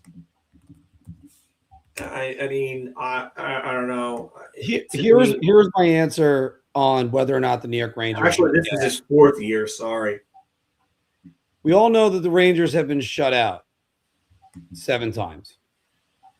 They've also scored 1 goal or less, and 2 goals or less, an additional 10 times. So 17 out of the 35 games, they have scored less than 3 goals. And you want to tell me this is a Stanley Cup contender? No, I don't think so. I mean, one other move that I could think of that that I think would be a needle mover for them, and I don't know if they're necessarily going to be in on him, just because I think he's going to hit free agency, but former Ranger Peter Anderson's son Rasmus. Okay. Now they need a right shot defenseman. Like their depth behind Adam Fox is not good on the right side. It's Will Borgen and Braden Schneider. And I know people like Borgen, but if you think that you're going to compete with Will Borgen as your second pairing right side defenseman, I don't know what your aspirations are. Are your aspirations to be a first round knockout? Because he's not good enough to be that second pairing right side D. And if you want to talk about the salary cap going forward, well, okay, he's only paid $4.1 million. That's going to go up over time, and that's going to look like a lesser percentage. That's a deal that could possibly age well if he's your third pairing D. What is Rasmus Anderson going to command on the market? There's going to be a market for Rasmus Anderson. They keep on talking about him going to Toronto for the longest time. There's going to be a lot of it. Let's just be honest about it. There's going to be a lot. A lot of teams are going to be in on him. The price will be way too high for the Rangers to pay. And I think you're right about that. There's going to be too much competition. And the other thing is, I repeat, they're not going anywhere. They're not. I think he's going to make probably closer to double what his salary is right now, $4.5 million. They're not. They're a third defenseman away, and that's why this one is the more important question. What should the Rangers get for Panarin at the deadline? And you know something? I'll be open to trading him to the New York Islanders. I would be too. If the Islanders came to the Rangers with the best offer, I have no problem moving him to the Islanders. Yeah. I really don't. They wanted him. Yeah. Whether or not that's this. And you could probably sell Panarin on it. You don't have to move. You could just go to the other team. And as much as it's heresy to even talk about that, a mid-season trade for your leading scorer for the last 7 years, sure. Got to think of what's best for the franchise. Doesn't matter what's best for you in the short term. And it's just that simple. The Rangers should focus on trying to get rid of Artemi Panarin. Now, by the way, to answer James's question right here, Filk, I think you could wait as long as the Olympic break and still get a first-round draft pick. I know people are going to want to hold get a first-round pick at the deadline. You know what? I'm not rushing into a deal unless my socks are knocked off. I am not. Yeah, because you know that you're not getting any of the Islanders blue chippers. But what are you waiting on that Zygmunt Palffy trade for? That got nixed because of cable rights. Gary Bettman wanted nothing to do with that. Said it wasn't a transaction of ownership of cable networks. All right, guys, we're gonna be hitting the goodbye button. I gotta go drop off. they're not going to do that. But well, here's another thing. NHL rumor report. Chris Johnston, and this is from a couple of days ago, actually. So I guess this was probably them talking about the Rangers missing out on Quinn Hughes. The Rangers are desperate to shake up their team in the sense of bringing in a game breaker. In the sense of what? The Rangers are desperate to shake up their team in the sense of bringing in a game breaker. But what other game breaker is available now that Quinn Hughes has been traded? There's no. This is stupidity. This is absolute stupidity. They are not in any way, shape, or form close, and there's no game breaker, and they don't have the assets to go get one. Or if they're smart, they don't have the assets. I mean, they may have the assets. It would. All right, so Lafreniere, Gabe Perreault, first-round pick, and maybe another prospect couldn't get you a game breaker. I mean, isn't the game breaker supposed to be Lafreniere? Was supposed to be, but he needs a change of scenery. He's still young enough to the point where you could salvage him, but I think his time is drawn to a close in New York. I know it's. I'd say it's definitely close. The Rangers are now using 5 forwards on that power play that can't use Alexei Lafreniere. Montour helps, but I don't like Montour at that price. I don't. Brandon Montour? Brandon Montour. No, that's too much.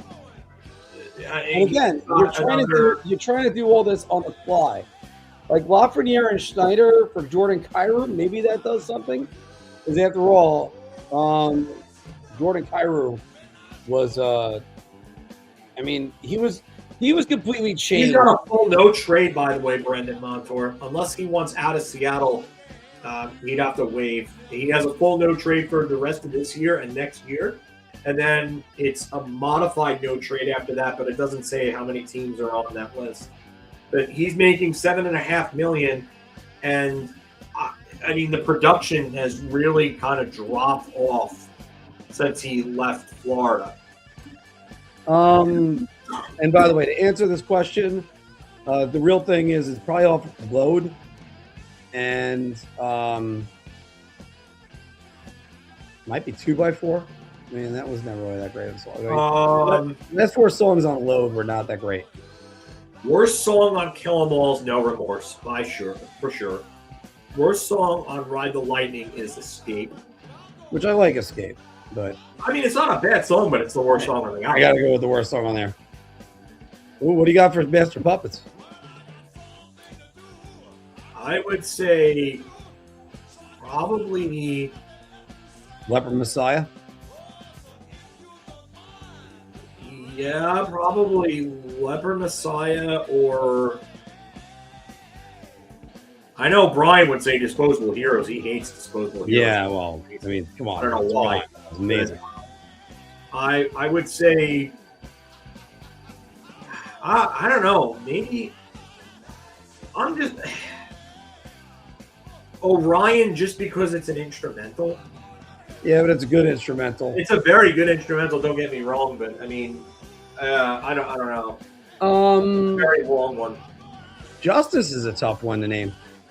Justice, I would say probably.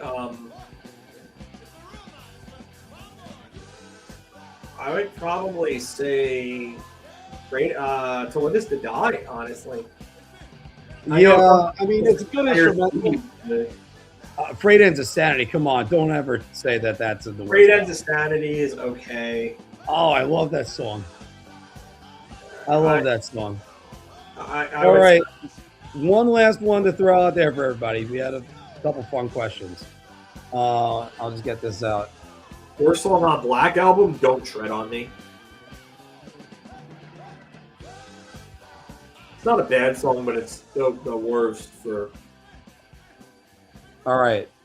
So watching Die Hard last night, Although I didn't finish it, we got to finish it tonight because it's like one of those things that's around late at night. John McTiernan movies. Start, bench, or sit. Predator, Die Hard, or The Hunt for Red October. Okay, start, bench, or sit. Predator, Die Hard, and The Hunt for Red October.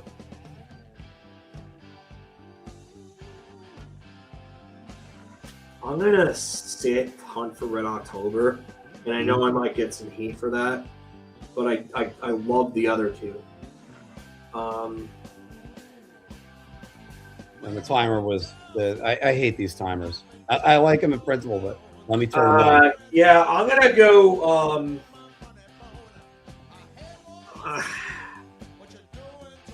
I'm gonna start Predator, bench Die Hard, and then sit Hunt for Red October. There's so much of The Hunt for Red October that I love, and it's in my top 10 movies. Die Hard's arguably the greatest action movie of all time, and Predator is a blending of Commando meets Alien.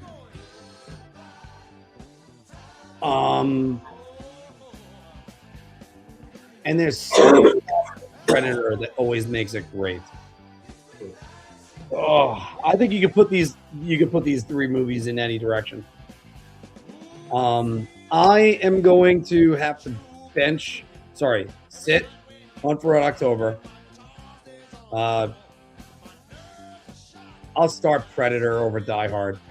That's what I have to do. All right, guys, what do you got? Oh, there we go. Yeah, the Jesse Ventura line ain't got time. Ain't got time to bleed. Yeah. Wasn't even the best character in there. It was Harrison Ford. Oh no, the one with Harrison. No, that was The Hunt for October. Was the one with Alec Baldwin. Same character. Well, which one would you say? Clear and Present Danger? Wow. Sit Hunt and start Predator. Nice, Jay. Get to the chopper.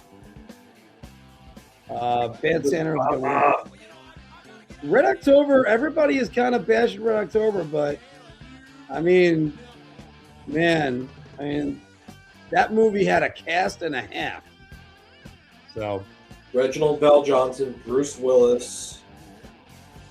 I mean, that's just Die Hard. Obviously, Alan Rickman in his debut film role. Yeah. I mean, there's a lot. There's a lot to go with. But you look at top to bottom on Predator, you got Jesse Ventura, you got Arnold, Carl Weathers. I mean, Bill Duke is amazing. Duke, yeah. But Shane Black was good on it, even though he was basically there just to write in case they needed him to be there. Yeah, he was about to say I think didn't he like write himself out of the movie? I don't know about that, but yeah, he basically like kind of like dipped out early. They said I remember watching a video on it. Well, he's the first guy out of the cast that gets killed. Yeah, that's what I'm saying. Like he wrote himself off of the movie. I think to kind of like focus in on like the writing part of it. But it also made sense that he would be the first one to go. However, that being said, we're going Arnold here. Okay. Yeah. You're not doing anything other than starting Terminator 2. Yeah. This is really easy. Start Terminator 2, bench Predator, and sit True Lies, even though I like True Lies. Like, yeah. There's no way you are not starting anything other than Terminator 2. That's a fucking masterpiece. Yeah. That's probably James Cameron's best movie, too. Either that or Aliens. And even the original Terminator. The original Terminator is great, but Terminator 2 is better. That's the one movie everyone points to and says the sequel is better than the original. See, but now you got to make me argue which one's better, Predator or T2. I still think it's T2. It's T2. More fan of T2. And I love both of them, the T2. Yeah. I mean, Predator is a masterpiece as well. However, I mean, True Lies, though, I got to tell you, that's a movie that kind of is underrated. Speaking of James Cameron, it's very underrated. All right, guys. So we got the music cutting out, and we're going to do the same. Everybody, thank you very much for joining us this week. Lots more for Big Apple Hockey. Potentially next week, we might do a show on Tuesday or a brief show on Wednesday. Don't know. Maybe we'll just sit here and riff for a little bit. But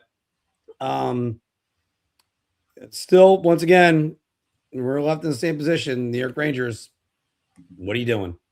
All right. Merry Christmas. Happy holidays, everybody. Happy Hanukkah, because I know that's going on as well. And Phil, you get the final word. Well, it's going to be an interesting time in New York. When do they hit rock bottom? Does it happen? They hit rock. I think they've already hit rock bottom. They just don't realize it. Take care, everybody.